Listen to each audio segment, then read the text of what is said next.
الباب الثاني في بيان المسائل المتعلقة بالمبيع وينقسم إلى 4 فصول. কয়জন আছেন ক্লাসে মাওলানা হোসেন?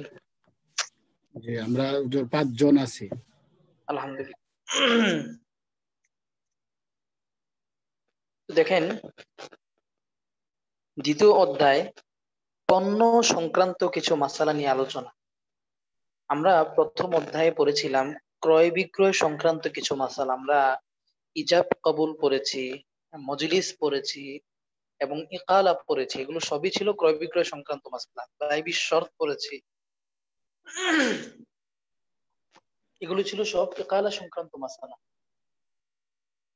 দ্বিতীয় অধ্যায়ে আমরা পণ্য সংক্রান্ত কিছু মাসালা পড়ব ইনশাআল্লাহ। দেখেন, এই দ্বিতীয় অধ্যায়ে আবার 4টা পরিচ্ছেদ রয়েছে। প্রথম পরিচ্ছেদ হচ্ছে ফি হাক্কি শুরুতিল মাবি ওয়া আওসাফিহি, পণ্যের শর্ত এবং গুণাগুণ সম্পর্কে। মাদ্দা 197 নম্বর ধারায় বলা হচ্ছে ইয়ালজামু আন ইয়াকুনাল মাবিউ মাওজুদান, পণ্যটা বিদ্যমান থাকা শর্ত। বোঝার চেষ্টা করেন যে পণ্য বিদ্যমান থাকা এটা ক্রয় বিক্রয় সঠিক হওয়ার জন্য একটি মৌলিক শর্ত। পণ্য যদি কারো কাছে বিদ্যমান না থাকে, অবিদ্যমান থাকে, এটার অস্তিত্ব না থাকে, বিদ্যমান থাকা মানে অস্তিত্বশীল হওয়া, তাহলে সেই পণ্য বিক্রি করা জায়েজ নেই। রাসূলুল্লাহ সাল্লাল্লাহু আলাইহি ওয়াসাল্লাম নাহা রাসূলুল্লাহ সাল্লাল্লাহু আলাইহি ওয়াসাল্লাম আন বাইইন মা লাইসা ইনদাক, যেটা মানুষের কাছে নেই সেটা বিক্রি করতে নিষেধ করেছে। যেমন আপনি কোনো কিছুর ব্যবসা করছেন, পেঁয়াজের ব্যবসা করেন, পেঁয়াজ আপনার কাছে নেই কিন্তু আপনি মানুষের কাছে বিক্রি করছেন, এটা জায়েজ নেই। আপনি ওয়াদা কন্ট্রাক্ট করতে পারেন, মানুষকে আপনি ওয়াদা দিতে পারেন, ওয়াদার ভিত্তিতে টাকা নিতে পারেন যে আমি তোমাদের থেকে টাকা নিচ্ছি, আমি ওয়াদা দিচ্ছি যে পেঁয়াজ আমি তোমাদের কাছে বিক্রি করব। আপনি ওয়াদা চুক্তিতে যেতে পারেন কিন্তু ক্রয় বিক্রয় চুক্তিতে যেতে পারবেন না, কারণ পণ্য আপনার কাছে বিদ্যমান নেই। শুধুমাত্র বাইউস সালাম এর বিপরীত।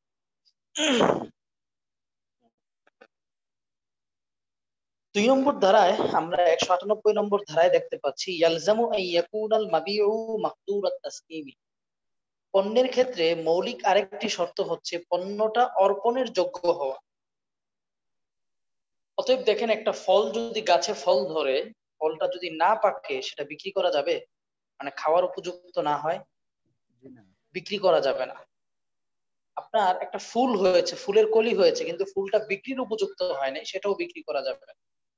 ঠিক তেমনি ভাবে কাঁচা দ্রব্য যেগুলো আছে, কাঁচা মাল, এগুলো যদি আপনার বিক্রির উপযুক্ত না হয়, মানে যে সময়টা বিক্রি করা হয় এটার উপযুক্ত না হয়, এর আগে এটা বিক্রি করা জায়েজ নেই। ঠিক তেমনি ভাবে আপনার উপযুক্ত হওয়ার আগে ফরমালিন ইত্যাদি বিষ জাতীয় বা অন্য কিছু দিয়ে সেটাকে পাকানো বা অর্পণের উপযুক্ত করা, এটাও জায়েজ। একটা পণ্যকে তার প্রাকৃতিক ভাবে যেভাবে বেড়ে ওঠা, যেভাবে সেটা পাকা হওয়ার কথা, পাকাপোক্ত হওয়ার কথা, বড় হওয়ার কথা, রসদায়ক হওয়ার কথা, সেভাবেই সেটাকে বেড়ে উঠতে দিতে হবে। এখানে কৃত্রিম কিছু ব্যবহার করা যাবে না। তো দেখেন, আরেকটি মৌলিক শর্ত ইয়ালজামু আন ইয়াকুনাল মাবিউ মালান মুতাকাওয়িমান, এটাও শর্ত যে পণ্যটা মালে মুতাকাওয়িম হবে। মালে মুতাকাওয়িম মানে আমরা কি পড়েছিলাম মাওলানা হোসেন? যেটা মানে শরীয়তের পরিভাষায় যেটাকে মাল বলে, শরীয়তের দৃষ্টিতে যে যে জিনিসটা মাল, হ্যাঁ, যেটাকে মানুষ মাল হিসাবে গ্রহণ করে নিয়েছে এবং শরীয়ত সেটা স্বীকৃতি দিয়েছে। আল মালু মা ইয়াতামাওয়ালু বিহিন নাস, আবিদিন শামী লিখেছেন সম্পদ সেটাকেই বলা হয় যেটাকে মানুষ সম্পদ হিসাবে গণ্য করে নিয়েছে। দেখেন, ওয়েবসাইট এটাও একটা সম্পদ। কেন? কারণ মানুষ এটাকে সম্পদ হিসাবে গণ্য করেছে এবং এটা সম্পদ হওয়ার পিছনে শরীর দৃষ্টিকোণ থেকেও কোনো নিষেধাজ্ঞা নেই। মদ, এটাকে এক শ্রেণীর মানুষ সম্পদ হিসাবে কাউন্ট করেছে কিন্তু এটা সম্পদ না। কেন সম্পদ না বলেন তো? শরীয়ত এটা সমর্থন করেনি, এটা সম্পদ হওয়ার বৈধতা দেয়নি। মাশাআল্লাহ। তো এটাও শর্ত। 3 নম্বর মৌলিক শর্ত হচ্ছে পণ্যটা মালে মুতাকাওয়িম হওয়া, অর্থাৎ কোনো প্রতিষ্ঠিত সম্পদ হওয়া, যে সম্পদ মানুষ যেটাকে সম্পদ ধরে নিয়েছে এবং শরীয়ত যেটাকে সম্পদ হিসাবে গণ্য করেছে।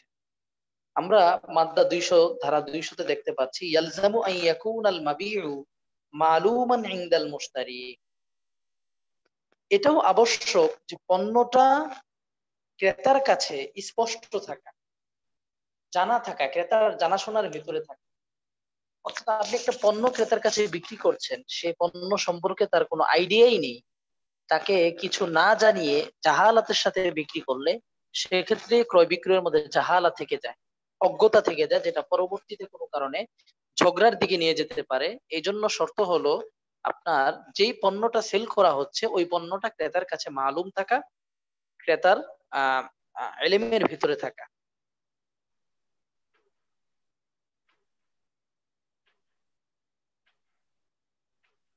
এরপর এটা পড়েন তো। বিসমিল্লাহির রহমানির রহিম। মাদ্দা 201 ইয়াসিরুল মাবিউ মালুমান বিবায়ানি আহওয়ালিহি ওয়া সিফাতিহি আল্লাতী তুমাইয়াজু আন গায়রিহি। মাসালান লাউ বাআহু কাযা মুদ্দাম মিনাল হিনতাতিল হুরানিয়াতি আও বাআহু আরদান মা বায়ানি হুদুদি। নি দেখেন হুদুদিহা। একটা পণ্য অনেক ভাবে এটাকে স্পষ্ট করা যায়। খেয়াল করেন, যেমন আপনি একটা কাপড় বিক্রি করছেন, আপনি কাপড় ব্যবসায়ী, আপনার দোকানে সব কাপড় কিন্তু একই রকম দেখতে মানে সবই কাপড়। তো অনেক সময় এমন হয় না যে একটা কাপড় হয়তো আমরা ধরে মনে করি যে এটার দাম মনে হয় 100 টাকা, দোকানদারকে জিজ্ঞেস করি সুবহান আল্লাহ বলে 520 টাকা গজ, হুজুর আপনার জন্য 540 টাকা। তো এই যে দেখেন, এই যে পার্থক্যগুলো হয় কেন? কারণ আমরা যারা ভোক্তা ক্রেতা আছি আমরা পণ্যের মান নির্ণয় করতে পারি। এক্ষেত্রে বিক্রেতার করণীয় হলো একজন ক্রেতা যখন তার দোকানে যাবেন তখন সেই পণ্যের গুণাগুণটা ক্রেতাকে বলে দেওয়া, বলে এরপর বিক্রি করা। না হলে কি হবে, ক্রেতা অনেক সময় হয়তো ভাববে হয়তো তাকে যে পণ্য দেওয়ার কথা ছিল সেই পণ্য দেওয়া হয়। যেমন আপনি একটা কাপড়ের দোকানে কাপড় কিনতে গিয়েছেন, তো দোকানদার যদি বলে এটা হচ্ছে জাপানি টরে, এটা জাপানি টরে, এটা সুতি, এটার দাম হচ্ছে 420 টাকা, বাস হয়ে গেল। কাপড়ের ক্ষেত্রে তরমুজ কিনতে গেলেন, ব্যবসায়ী বলল তরমুজটা মোটামুটি এটা বড় সড়ো তরমুজ, ভিতরে আশা করা যায় এটা মিষ্টি হবে এবং খুব টকটকে লাল হবে, বাস তরমুজের গুণাগুণ বয়ান হয়ে গেল। একটা গরু কিনতে গেলেন, তো গরু বিক্রেতা বলল যে গরুটা এরকম ভালো, আমি একে এই খাওয়াইছি, তো এটার মধ্যে এরকম 80 কেজি গোশত হতে পারে, বাস হয়ে গেল। তো প্রত্যেকটা পণ্য যেই গুণাগুণের মাধ্যমে সেই পণ্যটাকে ক্রেতার কাছে স্পষ্ট করা যায় সেই ধরনের গুণাগুণগুলো বলা, যেই গুণাগুণ বলার মাধ্যমে এই পণ্যটাকে আরো 10টা পণ্য থেকে আলাদা করে দিবে। একজন ক্রেতার সামনে কিন্তু সব পণ্য আছে, কিন্তু আপনি কিন্তু সব পণ্য ক্রেতার কাছে বিক্রি করছেন না, যে কোনো একটা বিক্রি করছেন। তো এই একটাকে এমন ভাবে হাইলাইট করা, এমন ভাবে বলা যে অন্য পণ্যগুলো থেকে এটাকে আলাদা বৈশিষ্ট্য মণ্ডিত করে।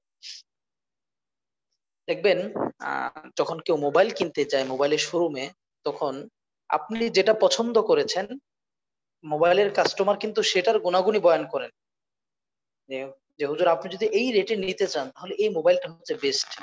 আবার আপনি যখন আরেকটু বেশি দামে যাবেন সে ওটারও গুণাগুণ বয়ান করবে, আবার আপনি যখন আরেকটু বেশি দামে যাবেন সে ওটারও গুণাগুণ বয়ান করবে। সে কিন্তু শোরুমে ঢোকার পরে প্রথমেই বলবে 1,20,000 টাকার মোবাইল আপনাকে দেখাবে না, ওটা সবচেয়ে ভালো, ওটা আপনাকে দেখাবে না। তার কাজ হচ্ছে আপনি যেটা পছন্দ করবেন সেটাকেই আপনার সামনে ফুটিয়ে তোলা সুন্দরভাবে। এই কাজটা এটা পণ্য বিক্রির ক্ষেত্রে একটি মৌলিক শর্ত।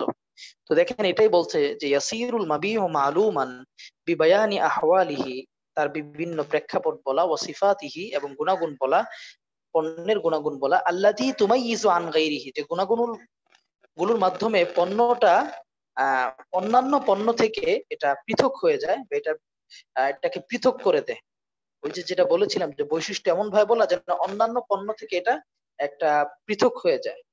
মাসালান লাউ বাহু কাযা মুদ্দাতাম মিনাল হিনতাতিল হুরানিয়া, যেমন কেউ আপনার বিক্রি করলো কি গম, তো গম তো দুনিয়াতে অনেক গম আছে, কিন্তু আল হিনতাতুল হুরানিয়া, হুরানি গম, এটা একটা আলাদা গম, এটার একটা আলাদা বৈশিষ্ট্য আছে।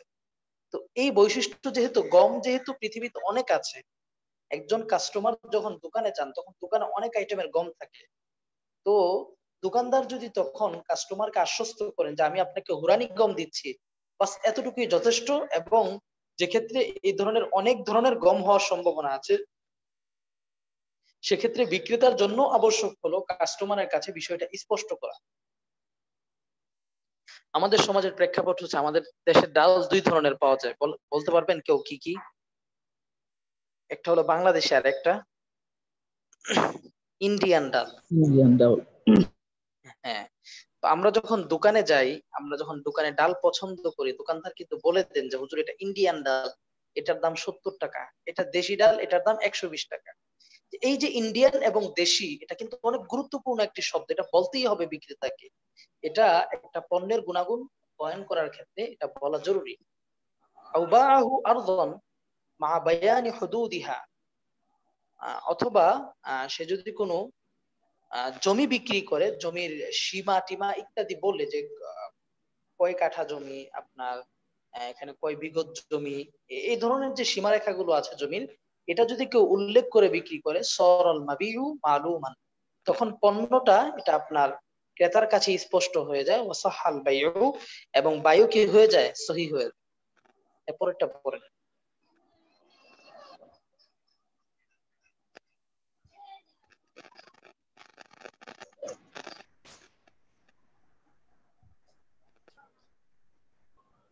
দেখেন, পড়ার মতো নাই কেউ? বিসমিল্লাহির রাহমানির وإذا রাহিম। كان المبيع حاضرا في مجلس البيع تكفي تكفي الإشارة الإشارة إلى عينه হ্যাঁ, مثلا মাশাআল্লাহ, সবাইকেই পড়তে হবে, যারা আছেন প্রত্যেকেই পড়া শুরু করে দিবেন, সমস্যা। হ্যাঁ, আমি প্রত্যেকের কণ্ঠই আসলে শুনতে চাই, কিন্তু আপনারা পড়েন না সব সময়, এক দুইজনকে বলা হয়, প্রত্যেকেই পড়ার চেষ্টা করবেন। 202 নম্বর ধারায় বলা হচ্ছে, যদি এমন হয় যে পণ্যটা বিক্রয়ের মজলিসে উপস্থিত থাকে, যেমন মুদি দোকানে, তো মুদি দোকানে আমরা যখন যাই, তখন কিন্তু আপনার দোকানদার এবং কাস্টমারের যে বৈঠকটা হয়, সেই বৈঠকে পণ্যটা উপস্থিত থাকে আপনার, ঠিক না? পণ্য সব সামনে হাত থাকে। এই ধরনের ক্ষেত্রে তাকফিল ইশারাতু ইলা আইনিহি, এইসব ক্ষেত্রে অনেক সময় বলার প্রয়োজন হয় না যে কোনটা গুণাগুণ কি, বৈশিষ্ট্য কি, এটা বলার প্রয়োজন হয় না। তাকফিল ইশারাতু ইলা আইনিহি, তখন মূল বস্তুর দিকে ইঙ্গিত করাটাই যথেষ্ট হয়ে যায়। যেমন যদি কাস্টমারের ওই ধরনের এলেম থাকে, যেমন দোকানে গিয়েছেন, কাস্টমার আপনাকে ডাল দেখালো, একটু মোটা ডাল, আপনিও বুঝতে পারতেছেন এটা ইন্ডিয়ান ডাল, যে কোন ডাল নিবেন, এটা আপনি বললেন জি এটা নিব, বাস 70 টাকা দেয়। সে কিন্তু উল্লেখ করে নাই যে এটা দেশি না ইন্ডিয়ান, কারণ তিনি বুঝতে পেরেছেন আমি যে কাস্টমারকে ইঙ্গিত করেছি, সে আমার ইঙ্গিতের মাধ্যমে বুঝতে পেরেছে এটা ইন্ডিয়ান ডাল। এটাই বলতেছে, ইদা কানাল মাবিউ হাজিরান ফি মজলিসিল বাই, যদি মাবিটা ক্রয় বিক্রয়ের বৈঠকে উপস্থিত থাকে, যেমন আমাদের দোকানের ক্ষেত্রে এরকম হয়ে থাকে, তাকফিল ইশারাতু ইলা আইনিহি, তখন মূল বস্তুর দিকে ইঙ্গিত দেওয়াটাই যথেষ্ট হয়ে যায়, গুণাগুণ বয়ান করার প্রয়োজন হয় না। মাসালান লাউ ক্বালা আল বায়ি লিল মুশতারি, যেমন বিক্রেতা যদি ক্রেতাকে বলে বিতুকা হাদাল হায়াওয়ানা, আমি তোমার কাছে এই প্রাণীটা বিক্রি করলাম, ওয়া ক্বালা আল মুশতারি, মুশতারি বলল ইশতারাইতুহু, আমি সেটা কিনলাম, ওয়া হুয়া ইয়ারাহু, সেটা দেখতেছে, মানে ক্রেতা ওই প্রাণীটা দেখতেছে, গরু দেখতেছে সে, সাহাল বায়ু, তাহলে বাই সহি হয়ে যায়। গরুর হাটে যখন আমরা যাই, তো গরুটা আমার সামনে, ক্রেতার সামনে উপস্থিত, আমিও গরুটা দেখতে পাচ্ছি, গরুটা কি কেমন সবকিছু আমার সামনে স্পষ্ট। এক্ষেত্রে আসলে গুণাগুণ বলার প্রয়োজন হয় না, কারণ গুণাগুণ যা, এটা ক্রেতা এবং বিক্রেতা উভয়ের সামনেই উপস্থিত। হ্যাঁ, এরপরও যদি কখনো এমন হয়, দেখেন মাসালা হলো যে কাস্টমার একটু বোকা টাইপের হয় বা সহজ সরল হয়, যে বুঝে না, তার সামনে আবার শুধু ইশারা যথেষ্ট না, তাকে গুণাগুণ বয়ান করে দিতে হবে। 203 নম্বর ধারায় বলা হচ্ছে, ইয়াকফি কাউনুল মাবিই মালুমান ইনদাল মুশতারি, এটি খুবই গুরুত্বপূর্ণ শর্ত, যে পণ্যটা ক্রেতার কাছে স্পষ্ট হওয়াটাই যথেষ্ট। যদি স্পষ্ট না থাকে, তখন সেটাকে গুণাগুণ বা বৈশিষ্ট্যের মাধ্যমে স্পষ্ট করতে হবে, আর যদি স্পষ্ট থাকে তাহলে যথেষ্ট। ফালা হাজাতা, যদি স্পষ্ট থাকে তখন প্রয়োজন নেই, লিওয়াসফিহি, পণ্যকে এরকম গুণান্বিত করা, ওয়া তারিফি, সংজ্ঞায়িত করা, বিওয়াজহিন আখারা, অন্য কোন পদ্ধতিতে। এরপরে দেখেন মাদ্দা 204, এই ধারায় বলা হচ্ছে, আল মাবিউ ইয়াতাআইয়ানু বিতাইয়িনিহি ফিল আকদি, পণ্যটা এটা চুক্তির মাঝে নির্ধারণ করার ধারাই নির্ধারিত হয়ে যায়। যেমন দোকানে গিয়ে যদি আপনার একটা পণ্যের ব্যাপারে চুক্তি হয়, আমি এই বিস্কিটটা নিব, ইজাব কবুল হয়েছে, তাহলে এই বিস্কিটটা নির্ধারিত হয়ে গেছে। মাসালান লাউ ক্বালা আল বায়ু বিতুকা হাদিহি সিলআতা, আমি তোমার কাছে এই পণ্যটা বিক্রি করলাম। ওয়া আশারা ইলা সিলআতিন মাওজুদাতিন ফিল মাজলিসি, এবং বিক্রেতা বিক্রি করার পর বা ইজাব করার পর সে ওই মজলিসের মধ্যে উপস্থিত যে পণ্যটা বিক্রি করেছে তার দিকে ইঙ্গিত করলো। যেমন মুদি দোকান থেকে আপনি একটা বিস্কিট কেনার জন্য প্রস্তাব করলেন, বিক্রেতা বলল যে হ্যাঁ, যে ওই বিস্কিটটা আমি তোমার কাছে বিক্রি করলাম। ও কবিল আল মুশতারি, ক্রেতাও সঙ্গে সঙ্গে সেই প্রস্তাব গ্রহণ করলো। লাজিম আল বায়ু তাসলিমু তিলকা সিলাতি, তখন বিক্রেতার জন্য ওই পণ্যটা দেওয়াই জরুরি, সে তখন চেঞ্জ করতে পারবে না। এটা তো দেখাইছে আপনাকে ভিতরে আরেকটা ভালো আছে, ওটা দেই। ভিতরে আরেকটা ভালো আছে মানে আপনি একটা ক্ষতির মধ্যে পড়তে যাচ্ছেন। এই যে সকল ব্যবসায়ীরা ভেতরের জিনিস দেয় এরাই মূলত 2 নাম্বারই করে। তো এই জন্য শরীয়তে ভেতরের জিনিস দেওয়া যাবে না। যেই পণ্যটার দিকে আপনি আপনার ক্রেতার দৃষ্টিপাত করিয়েছেন যে এই পণ্যটা দিবেন ক্রেতাকে, ওইটাই দিতে হবে। ওয়ালাইসা লাহু আন ইউতিয়া সিলআতান গায়রাহা মিন জিনসিহা, ওটার পরিবর্তে অন্য কোনো পণ্য দেওয়া এটা জায়েজ নেই। হ্যাঁ, যদি এমন হয় অন্য পণ্য নিতে আপনার ক্রেতাও সম্মতি জানান, একই পণ্য কোনো পার্থক্য না থাকে, তখন সেটা সমস্যা নেই। অনেক সময় এমন হয় যে আমরা বিভিন্ন শোরুমে যাই, তো শোরুমে গেলে যদি মোবাইল কিনতে যাই, আপনারা দেখেছেন যে শোরুমে একটা মোবাইল শো করা থাকে, ঠিক না? জি জি, একটি শো করা থাকে। শো করা থাকে, এটাই মূলত কাস্টমারকে দেখানো হয় যে এ দেখেন মোবাইলটা সবকিছু আপনার যদি সব পছন্দ হয়, এরপর ভেতর থেকে একটা পেকিং মোবাইল আপনাকে দেওয়া হয়। এটা সমস্যা নেই, যদিও নিয়ম এটা যেটা দেখাবে সেটাই দিবে, কিন্তু সে যেহেতু হুবহু ওই পণ্যটাই আপনাকে ভিতর থেকে দিচ্ছে, এবং এটাও কিন্তু অনেক সময় সে শিওর করে দেয় যে দেখিয়ে দেয় যে সবকিছু ঠিকঠাক আছে কিনা। তো সবকিছু ঠিকঠাক থাকার শর্তে যদি ক্রেতাও সম্মত হয় আর সেটা নেওয়ার জন্য, তাহলে নিতে পারবে, সমস্যা নেই। আর কারো কোনো প্রশ্ন?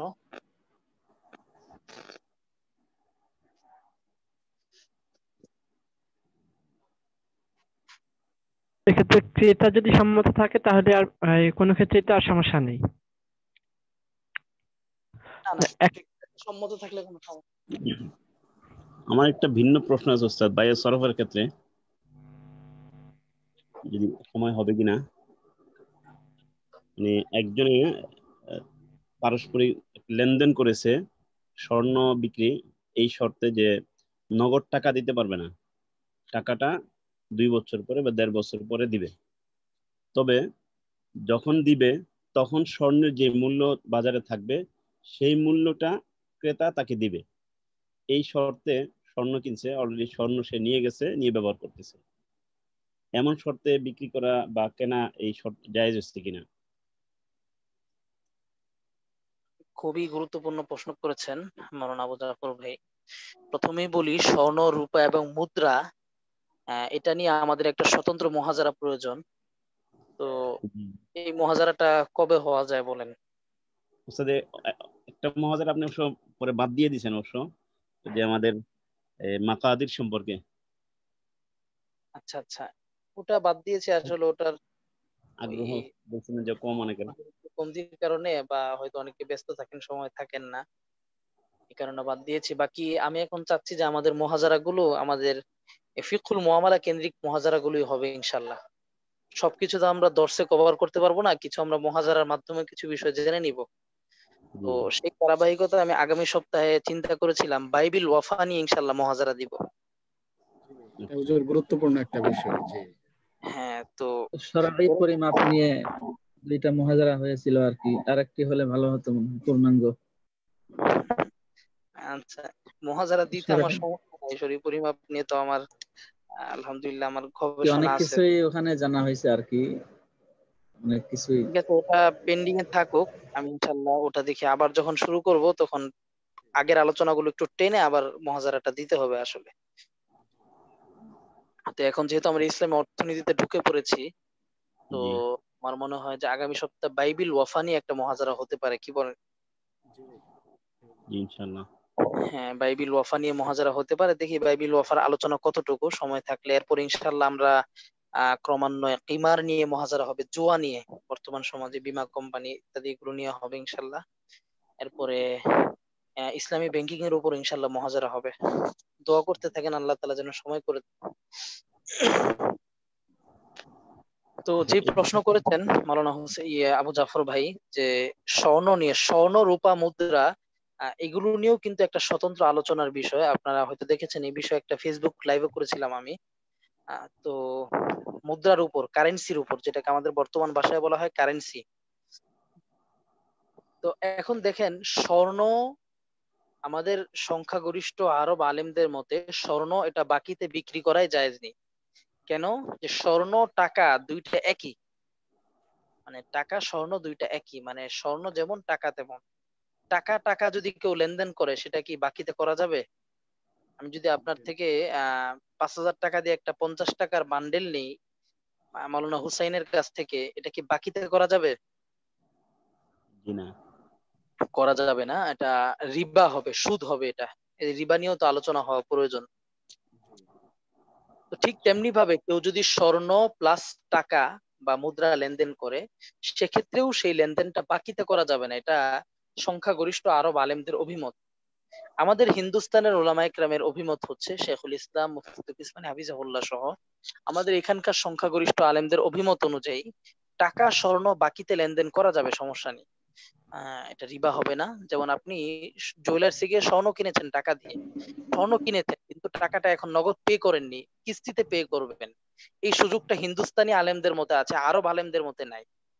তো কেউ যদি অলংকার কিনে, জুয়েলার্স থেকে অলংকার কেনার পর যদি সেটা আপনার এই শর্ত করে যে না, আহ, টাকাটা বাকিতে দিবে, এবং আবু জাফর ভাই যেটা বললেন ওই ধরনের শর্তে আমার যতটুকু মনে হচ্ছে এটা বিক্রি করা যাবে না। এটা ওই সময় যে দাম আসে সেই দামের উপর ভিত্তি করে বিক্রি করতে হবে। কারণ স্বর্ণ একটা পণ্য, অলংকার বলেন এটাও একটা পণ্য।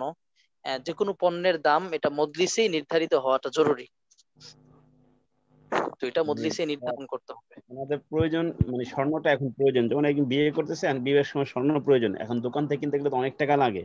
তো নিজেদের মধ্যে একটা চুক্তি করে নিছে যে ঠিক আছে, এখন আমি স্বর্ণটা নিলাম আপনার কাছ থেকে, বাকি এটা 2 বছর পরে এই মূল্য করতে হবে। তখন বাজারে যে মূল্য থাকবে যাচাই করে সেই মূল্য অনুযায়ী, এই একটা শর্ত। এটা মানে আমার যতটুকু খেয়াল এটা জায়েজ হবে না। বাকি মাসালাটা আমি আরো দেখবো ইনশাল্লাহ। এটা জায়েজ হওয়ার কথা না, কারণ এখানে জাহালা এবং অস্পষ্টতা থেকে যাচ্ছে চুক্তির সময়। আর চুক্তির সময় কোনো ধরনের জাহালা থাকতে পারবে না। চুক্তির সময় কম বেশি একটা মূল্য যদি নির্ধারণ করে নেয়, তাহলে তার আর অস্পষ্টতা থাকবে না। কম বেশি চুক্তির যাই হোক, সময় যে একটা মূল্য মূল্য যদি নির্ধারণ করবে নির্ধারণ। সেটা নির্ধারিত হয়ে যাবে। দেখেন, জায়েজ জি। নাই কি জন্য, এটা স্বর্ণের দামটা অনেক বেশি ওঠানামা করে। জি জি। তো আবার এক্ষেত্রে যে কোন এক পক্ষ ক্ষতিগ্রস্ত হতে পারে 2 বছর পরে। তো ঠিক আছে ইনশাল্লাহ, সবাইকে অসংখ্য শুক্রিয়া, জাযাকুমুল্লাহ। আরো আলোচনা হবে ইনশাল্লাহ, আপনাদের সাথে তো আছি, আলোচনা হতেই থাকবে ইনশাল্লাহ। জি, আসসালামু ইনশাআল্লাহ। আলাইকুম।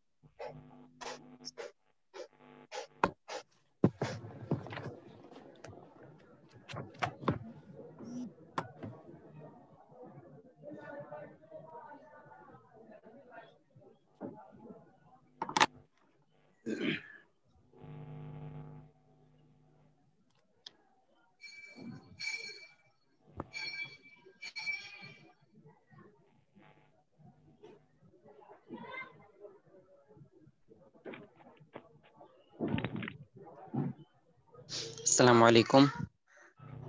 ওয়ালাইকুম ওয়ালাইকুম আসসালাম। আসসালাম ওয়া রাহমাতুল্লাহ। শুনতে পাচ্ছেন কি সবাই স্পষ্ট? জি আলহামদুলিল্লাহ। জি, শোনা যাচ্ছে। আচ্ছা, আমি একটু বাহিরে আছি, এই জন্য সমস্যা হতে পারে। আমাদের কত পর্যন্ত হয়েছিল মনে আছে? জি 35 পর্যন্ত হয়েছিল। 31 230 পর্যন্ত না? না, 31। 31। আচ্ছা,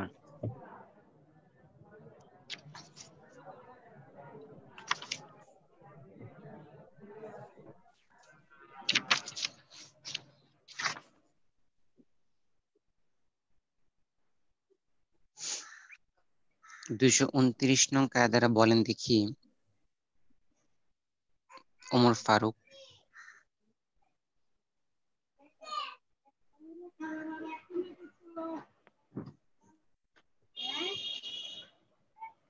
নাই। আব্দুল সাত্তার বলেন। আছে। বিসমিল্লাহির রহমানির রহিম।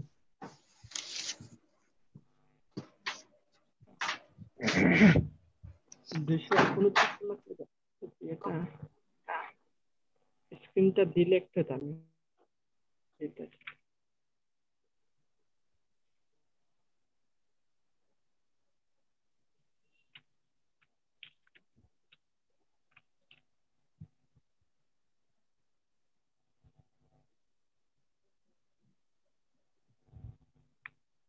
জি, দেখা যাচ্ছে স্ক্রিন। দেখতে পাচ্ছি।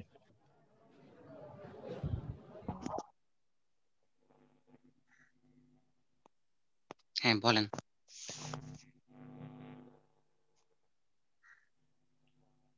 230 হয়ে গেছে, 29 উপরে চলে গেছে।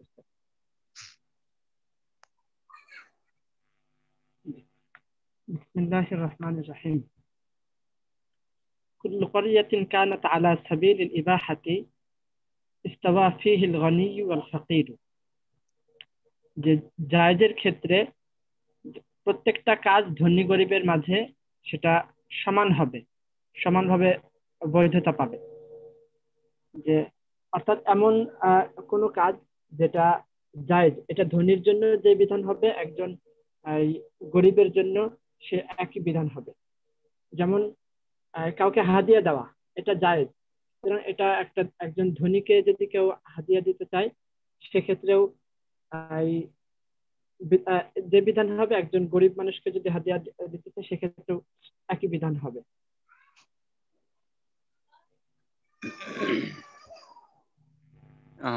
এই মেসাল দিছিলাম গত ক্লাসে। আমি ওই যে সফরে ছিলাম তো এই জন্য পরে ওই ইয়েতে দেখা হয়েছিল, ক্লাস ভিডিওতে দেখা হয়নি, কিন্তু পড়েছিলাম ওইভাবে। আচ্ছা ঠিক আছে, ভালো মতো পড়ে নিন।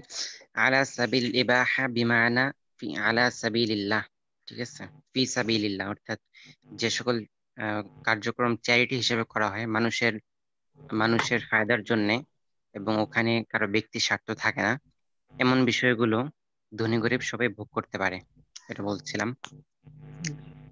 ঠিক আছে, এরপরে 231 কায়দা সবাই বলেন দেখি। বিসমিল্লাহির রহমানির রহিম। কায়দা নং 231। কুল্লু মা লা ইখতালিফু বিল মুস্তামালি বাতিল।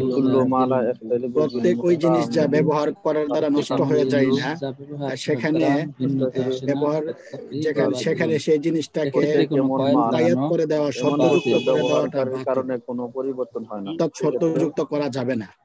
এর উদাহরণ দেওয়া হয়েছিল, যেমন কেউ বাসা বাড়ি ইত্যাদি ভাড়া দেওয়া।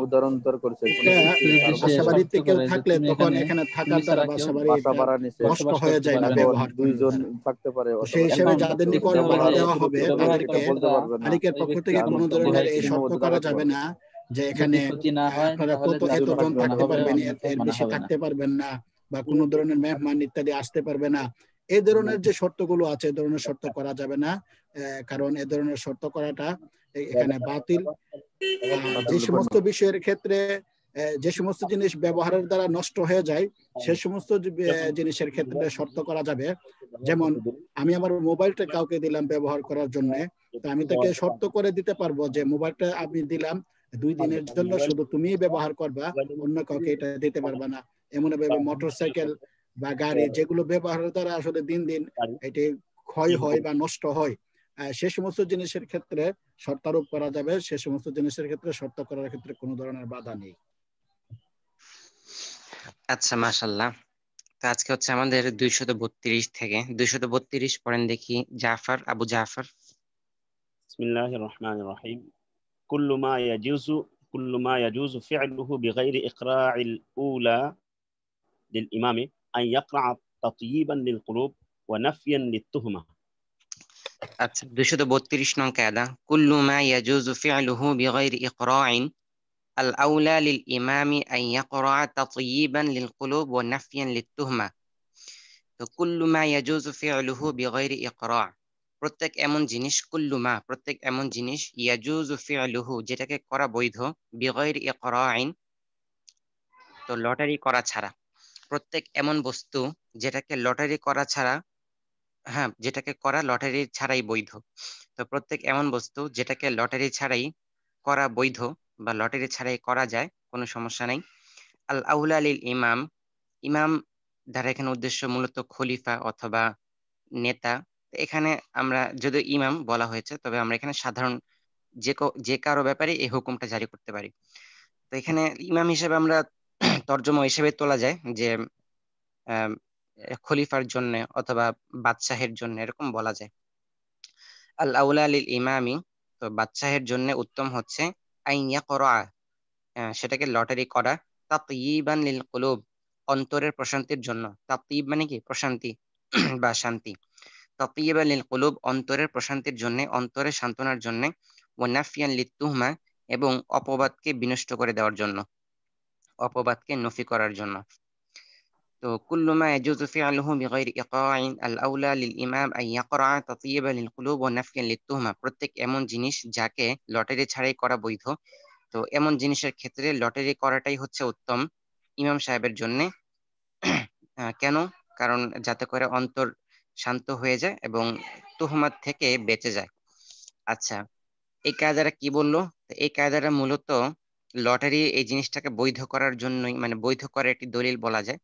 যে নবী করিম সাল্লাল্লাহু আলাইহি সাল্লাম, আহ নবী করিম সাল্লাল্লাহু আলাইহি সাল্লাম থেকে এরকম হাদিস পাওয়া যায় যে তিনি যখন সফরে যাইতেন, তখন আম, যেহেতু তার অনেকগুলো স্ত্রী ছিল, তো তিনি চাইলেই পারতেন লটারি করা ছাড়া যে কাউকে নিয়ে সফরে যাইতে, এবং এই ব্যাপারে কারো কোনো প্রশ্ন তোলার কোনো অবকাশ ছিল না, বা অন্য কোনো স্ত্রীর এ ব্যাপারে মনক্ষুণ্ণ হবার কোনো কারণই ছিল না। মানে তিনি যাকে ইচ্ছে নিয়ে যেতে পারতেন।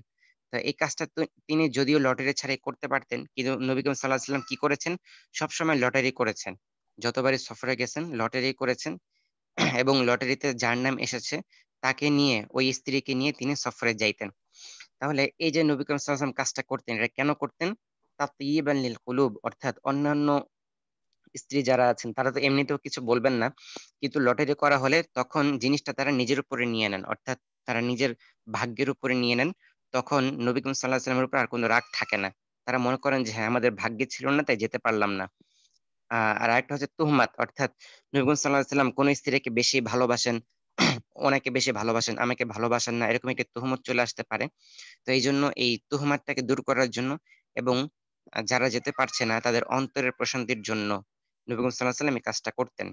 ঠিক আছে? তাহলে যে সকল কাজ এরকম যে সেটা লটারি ছাড়াই করা যায়, তো ওই সমস্ত ক্ষেত্রে লটারি করা উত্তম, যাতে করে কি হয়ে যায়, অন্য যারা জিততে পারেনি তারা যেন,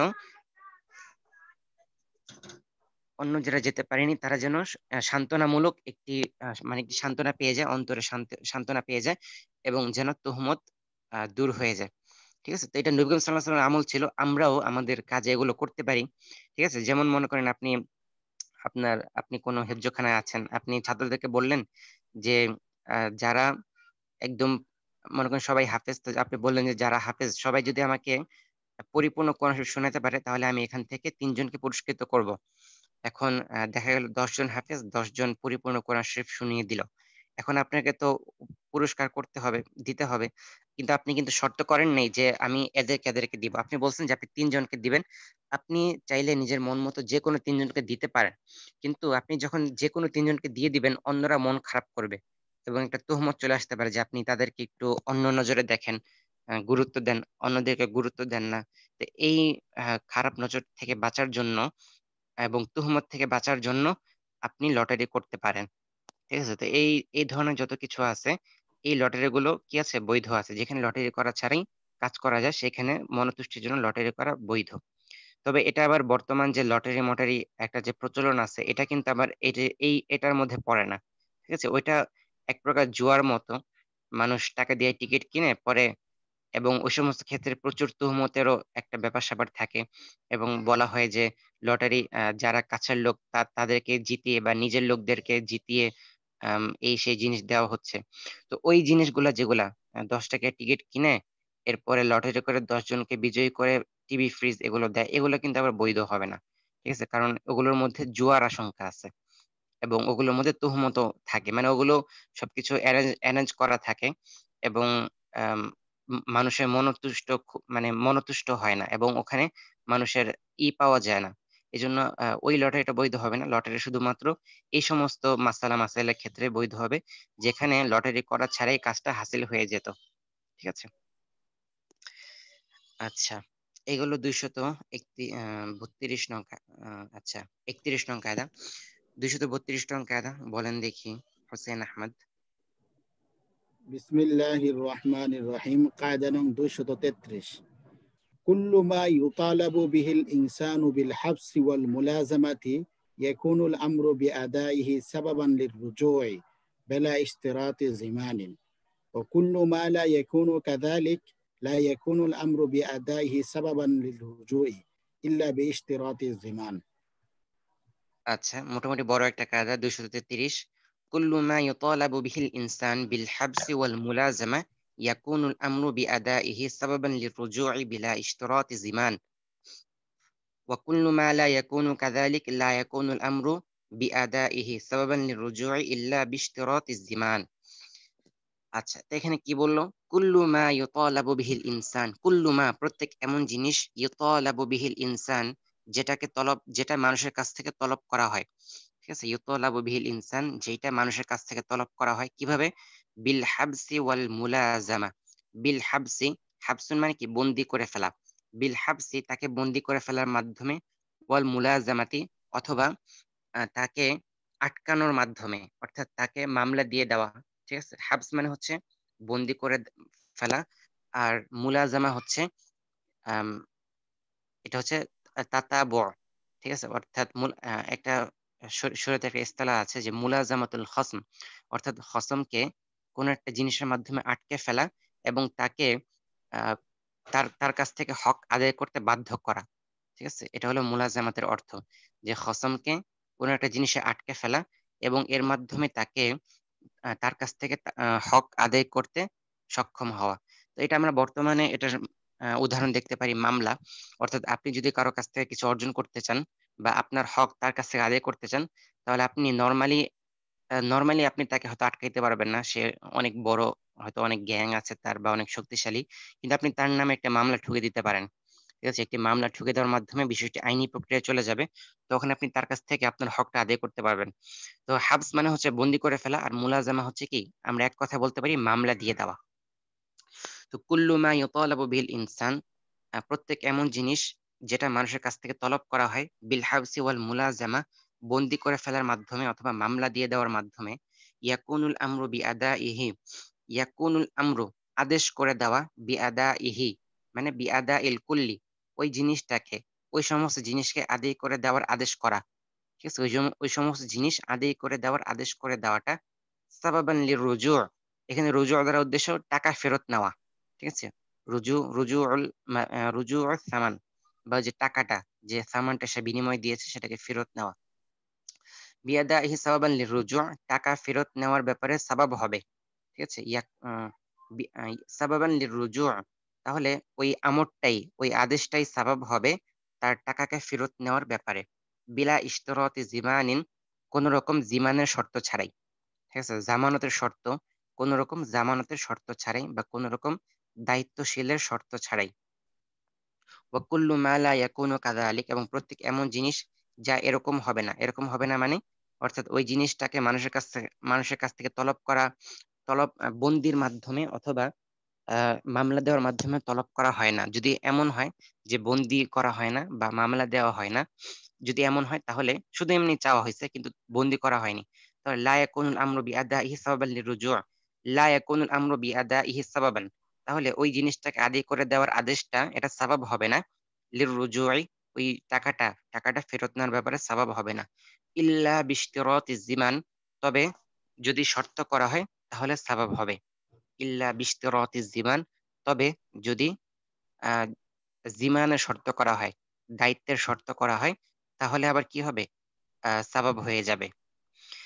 আচ্ছা, তাহলে আমরা প্রথম অর্থটা খেয়াল করি। কুল্লু মা ইউতালাবু বিল ইনসান বিল হামসি ওয়াল মুলাযামা ইয়াকুনুল আমরু বিআদাইহি সাবাবান লিররুজুই বিলা ইশতিরাতি জিমান, প্রত্যেক এমন জিনিস যেটা মানুষের কাছ থেকে তলব করা হয় বন্দী করে ফেলার মাধ্যমে অথবা মামলা দিয়ে দেওয়ার মাধ্যমে, ইয়াকুনুল আমরু বিআদাইহি সাবাবান লিররুজু, তখন ওই জিনিসটা আদায় করে দেওয়ার যে আদেশ, এই আদেশটাই সাবাব হবে ওই টাকাটা ফেরত নেওয়ার ব্যাপারে, বিলা ইশতিরাত জিমান, কোন রকম জিমানের শর্ত করা ছাড়াই।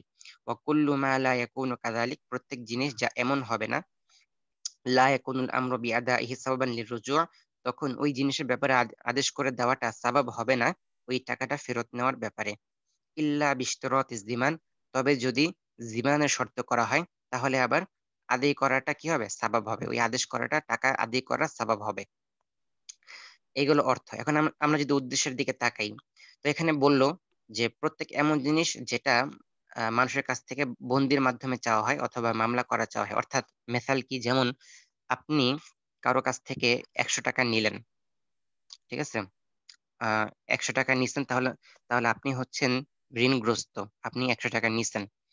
এখন কারো কাছ থেকে ঋণ নেওয়া হলে আমাদের সমাজটা এরকম যে যদি কারো কাছ থেকে কেউ ঋণ নেয় এবং ঋণটা যদি সে পরিশোধ না করে, তাহলে অনেক সময় ঋণদাতা ঋণগ্রস্তকে আটকে রাখে, হ্যাঁ, অথবা তার নামে মামলা দিয়ে টাকাটা পরিশোধ করে নিতে চায়। অর্থাৎ ঋণ জিনিসটা এমন যে এটা এটা মানুষ চায় কিভাবে, এমনি নর্মালি দিয়ে দিলে তো দিয়েই দিল, যদি নর্মালি কেউ না দেয় তাহলে তাকে বন্দি করা হয় অথবা তার থেকে বাধ্য করা হয়। এমন না যে ঋণ নিছে দিতে পারলো না, ঠিক আছে মাফ করে দিল, সাধারণত এমনটা হয় না। সাধারণত কোনটা হয়, যে ঋণ নেওয়ার পর তাকে যদি আদায় না করা হয় তাকে আটকে ফেলা হয় অথবা তার বিরুদ্ধে মামলা দিয়ে তার কাছ থেকে ঋণের টাকাটা পরিশোধ করা হয়। তাহলে আমরা একটা মেসাল পেলাম যেটা হচ্ছে ঋণ, যে ঋণ জিনিসটা এমন যে এইটা মানুষের কাছ থেকে আদায় করা হয়, যদি নর্মালি না দিতে চায় তাহলে বন্দি করার মাধ্যমে অথবা মামলা দেওয়ার মাধ্যমে, ঠিক আছে? এখন তো বলতেছে যে তাহলে এখানে কুল্লু মা, এটার প্রথম মেসেজটা পাওয়া গেল, সেটা হচ্ছে ঋণ, ঠিক আছে? এখন বলল যে আহ, এই যে এই যেটাকে এরকম বন্দি করা হচ্ছে, ইয়াকুন আমরু বিআদাইহি সাওয়াবান, আপনি যদি এই ঋণটাকে পরিশোধ করার ব্যাপারে কাউকে আদেশ দেন, হ্যাঁ, মনে করেন আপনি আপনার বন্ধুকে বললেন যে আমি তো জায়েদের কাছ থেকে 100 টাকা ঋণ নিছিলাম, তুমি জায়েদের ঋণটা পরিশোধ করে দাও। তাহলে আপনি ওই ঋণটা আদায় করার ব্যাপারে আদেশ করতেছেন, ঠিক আছে? আপনি ঋণটা আদায় করার ব্যাপারে আদেশ করতেছেন। তাহলে আপনি এমন একটা জিনিসকে আদায় করার ব্যাপারে আপনার বন্ধুকে আদেশ করছেন, যে জিনিসটা আদায় করা হয় এইভাবে যে মানুষকে হয়তো বন্দি করা হয় অথবা মামলা দিয়ে দেওয়া হয়, ঠিক আছে? তাহলে ঋণটা হচ্ছে এমন জিনিস যেটা আদায় করার ব্যাপারে মানুষকে বন্দি করা হয় বা মামলা দিয়ে দেওয়া হয়। এখন আপনি যে তাকে আদেশ করলেন আপনার ঋণটা পরিশোধ করে দেওয়ার ব্যাপারে, এখন এই আদেশটাই সাবাব হবে যে আপনার বন্ধু আপনার কাছ থেকে টাকা ফেরত নিবে কোন রকম জিমানের শর্ত ছাড়াই, ঠিক আছে? এই আদেশটাই কি, এই আদেশটাই আপনার আদেশটাই শর্ত হবে, মানে আপনার আদেশটাই সাবাব হবে যে আপনার বন্ধু কোন রকম শর্ত ছাড়াই আপনার কাছ থেকে টাকা চাইতে পারবে। অর্থাৎ আপনার বন্ধু সে মনে করেন আপনার পক্ষ থেকে 100 টাকা সে দিয়ে দিল। এখন সে কোন রকম শর্ত ছাড়াই আপনার কাছ থেকে টাকাটা চাইতে পারবে যে বন্ধু তোমার 100 টাকা তো আমি দিয়ে দিছিলাম, তুমি এখন আমাকে এটা পরিশোধ করে দাও। এটা দিতে পারবে এবং এটা কোনো শর্ত ছাড়াই সে দিতে পারবে, চাই যে মানে শর্ত করুক বা না করুক। অর্থাৎ বন্ধু শর্ত করুক যে ঠিক আছে তুমি দিয়ে দাও, আমি তোমাকে দিয়ে দিব না, এরকম কোনো শর্ত করুক বা না করুক, ঠিক আছে? শর্ত করলেও দিতে হবে, শর্ত না করলেও কি করতে হবে, এটা দিতে হবে। তাহলে আমরা প্রথম কায়দার দুইটা অংশ, প্রথম অংশে মেসাল পাইলাম যেটা হচ্ছে ঋণ। যে ঋণ জিনিসটা এমন যেটা আদায় করতে হলে আম, মানুষকে হয়তো বন্দি করা হয় না তো মামলা দেওয়া হয়, মানে ওইটাকে বাধ্য করা হয়। তো এই জন্য যখন ওই জিনিসটাকে আদায় করার ব্যাপারে আমি কাউকে আদেশ দিলাম, তো অতএব এই আদেশ দেওয়াটাই সাবাব হবে যে আমার বন্ধু আমার কাছ থেকে ওই টাকাটা চাইতে পারবে কোন রকম শর্ত করা ছাড়াই। এখন হচ্ছে আমরা দ্বিতীয় অংশে মেসাল দেখি, ওয়াকুল্লু মা লা ইয়াকুনু কাযালিক, এবং প্রত্যেক জিনিস যা এরকম হয় না। এখন প্রত্যেক জিনিস যা আদায় করতে মানুষকে বন্দি করা হয় না বা মামলা দেওয়া হয় না, সেটা কিরকম? যেমন ধরেন কোনো ভিক্ষুক আপনার কাছ থেকে টাকা চাইলো, তো ভিক্ষুকরা সাধারণত টাকা চাইলে তো সে কারোর নামে মামলা দেয় না, ঠিক আছে? ভিক্ষুক কিন্তু কি দেয় না, কারোর নামে মামলা দেয় না, বা কাউকে জোর করে কাউকে বন্দি করে টাকা নেয় না। তাহলে ভিক্ষুকের টাকাটা এরকম যে এইটা আদায় করতে হইলে, হ্যাঁ, ওই কাউকে বন্দি করা লাগে না বা কারোর ব্যাপারে মামলা দেওয়া লাগে না। এখন তাহলে আমরা দ্বিতীয় কায়দার দ্বিতীয় অংশে মেসাল কি পাইলাম, সেটা হচ্ছে ভিক্ষা, ঠিক আছে? ভিক্ষার টাকা, কুল্লু মা লা ইয়াকুনু কাযালিক, অর্থাৎ ভিক্ষার যেই টাকাটা, লা ইয়াকুনুল আমরু বিয়াদাই সাবাবান লিরুজুই, তখন এই যে ভিক্ষার টাকা, এইটা কাউকে দিতে হইলে কাউকে বন্দি করা হয় না, এটা আদায় করতে হইলে কাউকে বন্দি করা হয় না, কাউকে মামলা দেওয়া হয় না। এখন সাপোজ আপনি আপনার বন্ধুকে বললেন যে বন্ধু ভিক্ষুক আসছে, তুমি তাকে 10 টাকা দিয়ে দাও, হ্যাঁ, তুমি তাকে 10 টাকা দিয়ে দাও। এখন এই টাকাটা এরকম যে এইটা আদায় করতে হলে কাউকে বন্দি করা লাগে না, অতএব যেহেতু ব্যাপারটা এরকম, কাজেই সে যদি 10 টাকা দিয়ে দেয় তাহলে লা ইয়াকুনু, এই যে আপনি যে আদেশটা দিয়েছিলেন তাকে 10 টাকা দিতে, এই আদেশ দেওয়াটা সাবাব হবে না। কিসের সাবাব হবে না? লির রুজুই, অর্থাৎ আপনার বন্ধু আপনার কাছ থেকে টাকাটা ফেরত নিবে, এই ফেরত নেওয়ার সাবাব হবে না। অর্থাৎ আপনি বন্ধুকে বললেন, সে দিয়ে দিল, কিন্তু বন্ধু পরবর্তীতে এটা আর চাইতে পারবে না। ঠিক আছে, আপনার আদেশটা তখন আর কি হচ্ছে না, সাবাব হচ্ছে না। আদেশটা কখন সাবাব হবে? যখন ব্যাপারটা এরকম হবে যে ওই জিনিসটা আদায় করতে হলে বন্দি করা হয় বা মামলা করা হয়। যেহেতু ভিক্ষুকের টাকাটা এটা আদায় করতে হলে বন্দিও করা হয় না, মামলাও করা হয় না, অতএব এটা আদায় করার ব্যাপারে যদি আপনি কাউকে আদেশ দেন, তাহলে সে পরবর্তীতে আপনার কাছ থেকে টাকাটা চাইতে পারবে না। এখন বলতেছে চাইতে পারবে না, ঠিক আছে, কিন্তু কখন চাইতে পারবে? ইল্লা বিশতিরাতি জিমান, তবে যদি জিমানের শর্ত করে তাহলে আবার চাইতে পারবে। ঠিক আছে, যদি জিমানের শর্ত করে তাহলে আবার চাইতে পারবে। জিমানের শর্ত কিভাবে করবে? ওই যে আগে আমরা মেসেল দেখেছি যে আপনি বললেন যে বন্ধু, ফকির আসছে, তুমি তাকে 10 টাকা দিয়ে দাও, আমি তোমাকে, এই যে জিমানের শর্ত করতেছে, আমি তোমাকে পরবর্তীতে 10 টাকা দিয়ে দিব। ঠিক আছে, তাহলে এটা জিমানের শর্ত করলো। জিমানের শর্ত দুই ভাবে হইতে পারে, এটা গিভারের পক্ষ থেকে হইতে পারে, অথবা যিনি আদেশ দিচ্ছেন তার পক্ষ থেকে হইতে পারে। অর্থাৎ আপনার বন্ধু হয়তো শর্ত করতে পারেন যে আমি দিয়ে দিচ্ছি, তুমি আমাকে পরে দিয়ে দিও, এটাও সেও বলতে পারে, অথবা আপনি নিজে বলতে পারেন যে বন্ধু তুমি দিয়ে দাও, আমি তোমাকে পরে দিয়ে দিব। তো জীবনের শর্ত যে কোনো পক্ষ থেকেই হোক, যখন শর্ত করা হয়ে যাবে তখন এই টাকাটা আবার কি করতে পারবে? রুজু করতে পারবে। ঠিক আছে, তখন সে টাকাটা চাইতে পারবে। যদি সে শর্ত না করে তাহলে এই টাকাটা চাইতে পারবে না। তো আশা করি সবার মোটামুটি ক্লিয়ার হয়েছে কায়দাটা। আমরা এরকম একটা কায়দা ইতিপূর্বে পড়েও অন্য একটা ফেলছি। মিসাল কায়দা গেছে আগে। হ্যাঁ হ্যাঁ, এই জন্য ওই মেসেলটাকে একটু খুলে লিখছে আর কি, এই জন্য অনেকে বুঝতে কষ্ট হইতে পারে, তাই আমরা ভালো মতো একটু তাবিল করে দিলাম যেন কারো কোনো অস্পষ্টতা না থাকে। আচ্ছা, ও আমাদের সময় তো শেষ হয়ে গেছে। আম, তাহলে এ পর্যন্ত থাকতে পারি ইনশাল্লাহ। আমরা তাহলে এখন নস দেখা হচ্ছে না অনেকদিন, আমরা আজকে কিছু নস দেখে ফেলি।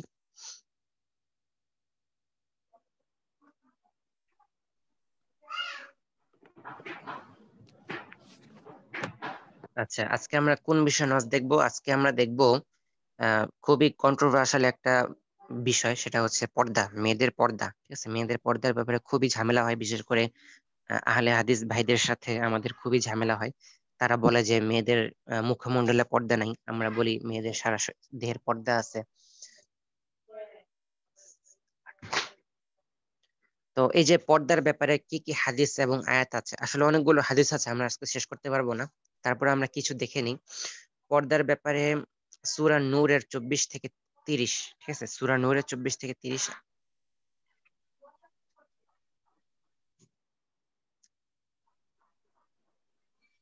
আচ্ছা, সূরা নূরের 30 নং আয়াত। ঠিক আছে, সূরা নূরের 30 নং আয়াত, কুল্লিল মুমিনিনা ইয়াগুদ্দু মিন আবসারিহিম ওয়া ইয়াহফাজু ফুরুজাহুম যালিকা আযকা লাহুম ইন্নাল্লাহা খাবীরুম বিমা ইয়াসনাউন। এটা হচ্ছে পর্দার ব্যাপারে একটা আয়াত। এর অর্থ হচ্ছে, হে নবী, মুমিন পুরুষদেরকে বলুন তারা যেন নিজেদের চোখ নিচু রাখে এবং তাদের লজ্জাস্থানকে হেফাজত করে, এটি তাদের জন্য বেশি পবিত্র নিয়ম। তারা যা কিছু করে আল্লাহ তাআলা এর খবর রাখেন। তাহলে এখানে বলতেছে যে পর্দা শুধুমাত্র নারীদের জন্য না, পুরুষদের জন্য পর্দা আছে। মেয়েরাও যে শুধু বোরকা পরবে তা না, বরং পুরুষরাও চোখ নিচু করে রাখবে। ঠিক আছে, অর্থাৎ আহ বোরকা ছাড়া মহিলাদেরকে দেখবেও না, বোরকা পরা মহিলাদেরকেও না দেখা ট্রাই করবে, এইটা। আচ্ছা, একটা নসি থাক, সময় যেহেতু সংকীর্ণ, আমরা ইনশাল্লাহ বাকি নসগুলো কালকে একটু বেশি সময় নিয়ে বাকি নসগুলো দেখার চেষ্টা করব। তো এই পর্যায়ে আপনারা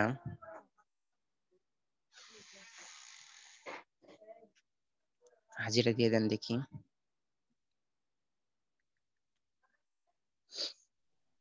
এক,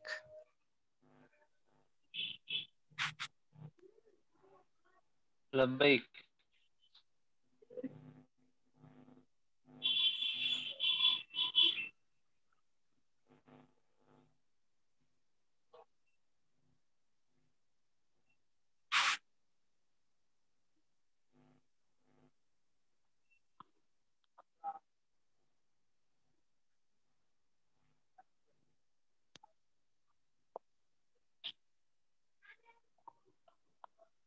2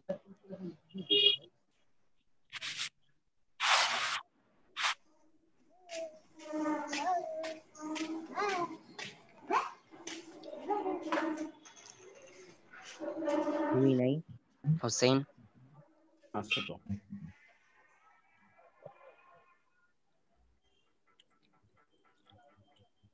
3 لبيك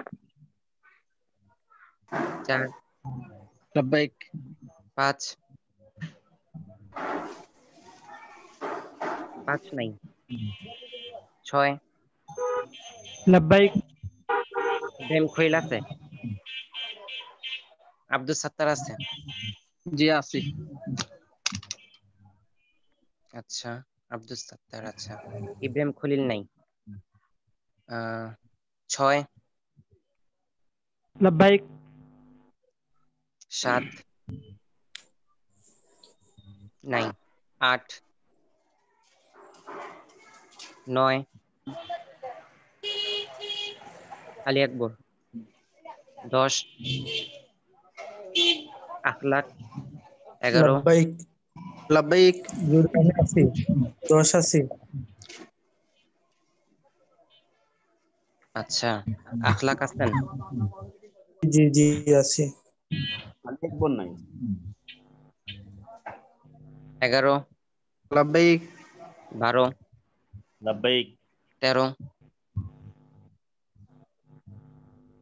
14 لبيك মিজান নাই না আলী আকবর নাই উস্তাদ আলী আকবর নাই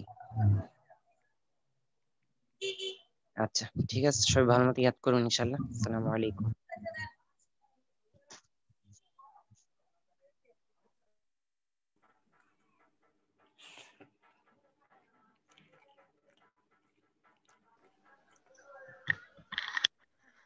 আসসালামু আলাইকুম ওয়া রাহমাতুল্লাহ। ওয়ালাইকুম আসসালাম আচ্ছা, গত সবকটা শুনান।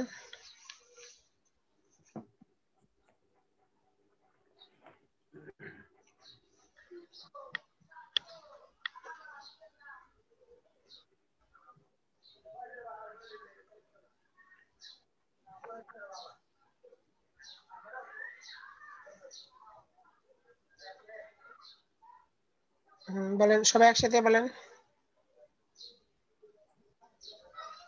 নিজের ভাষায় সংক্ষেপে বললে হবে।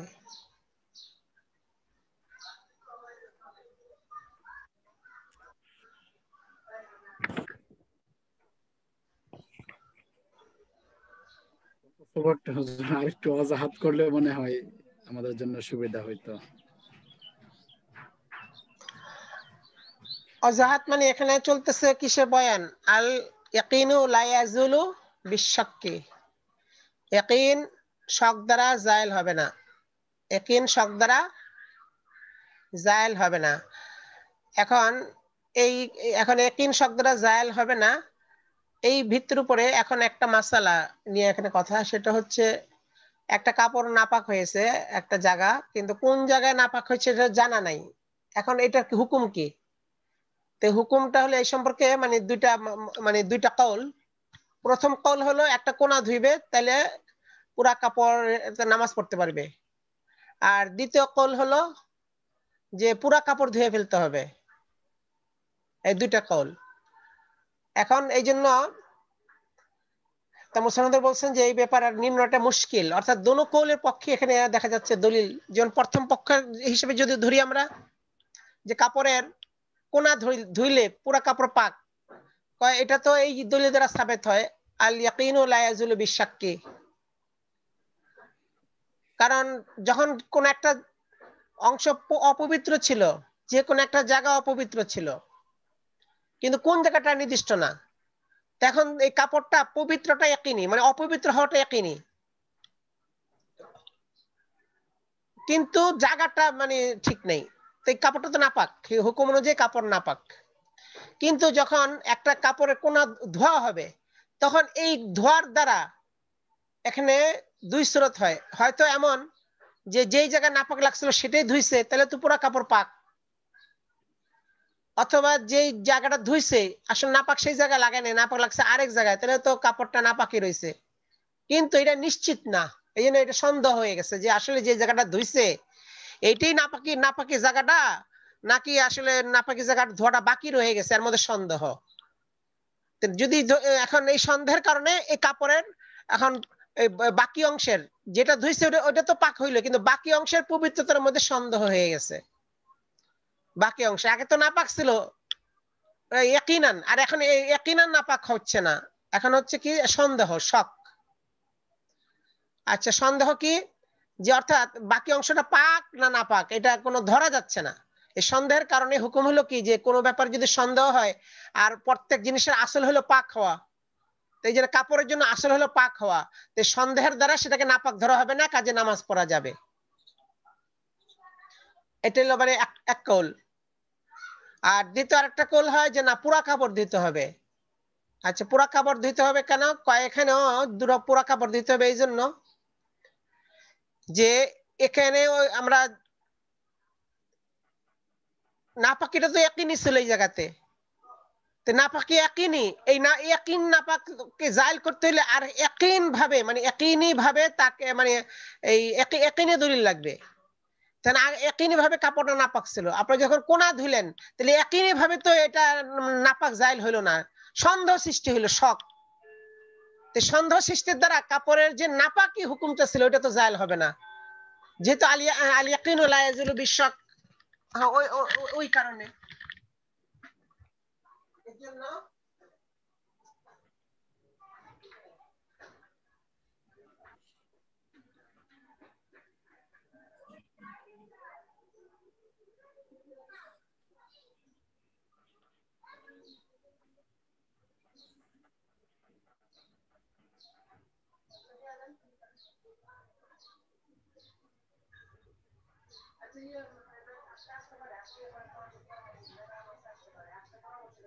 আসতেছে না হুজুর?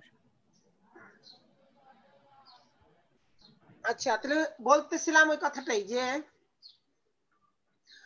এখন মানে ওই অনুযায়ী ওই কল অনুযায়ী তারা বলতেছেন যে যেহেতু নাপাক তো একই ছিল, কোন জায়গায় নাপাক ছিল এটার মধ্যে সন্দেহ, নাপাক তো একই ছিল, আর এখন যখন একটা কোনা ধুইলেন এই ধোয়ার দ্বারা এখন তো শক পয়দা হইলো, হ্যাঁ, কাজে ওই একইটা যে নাপাক হওয়ার একইটা শক দ্বারা জায়েল হবে না, তো ওই কায়দাই তো এখানে খাটতেছে।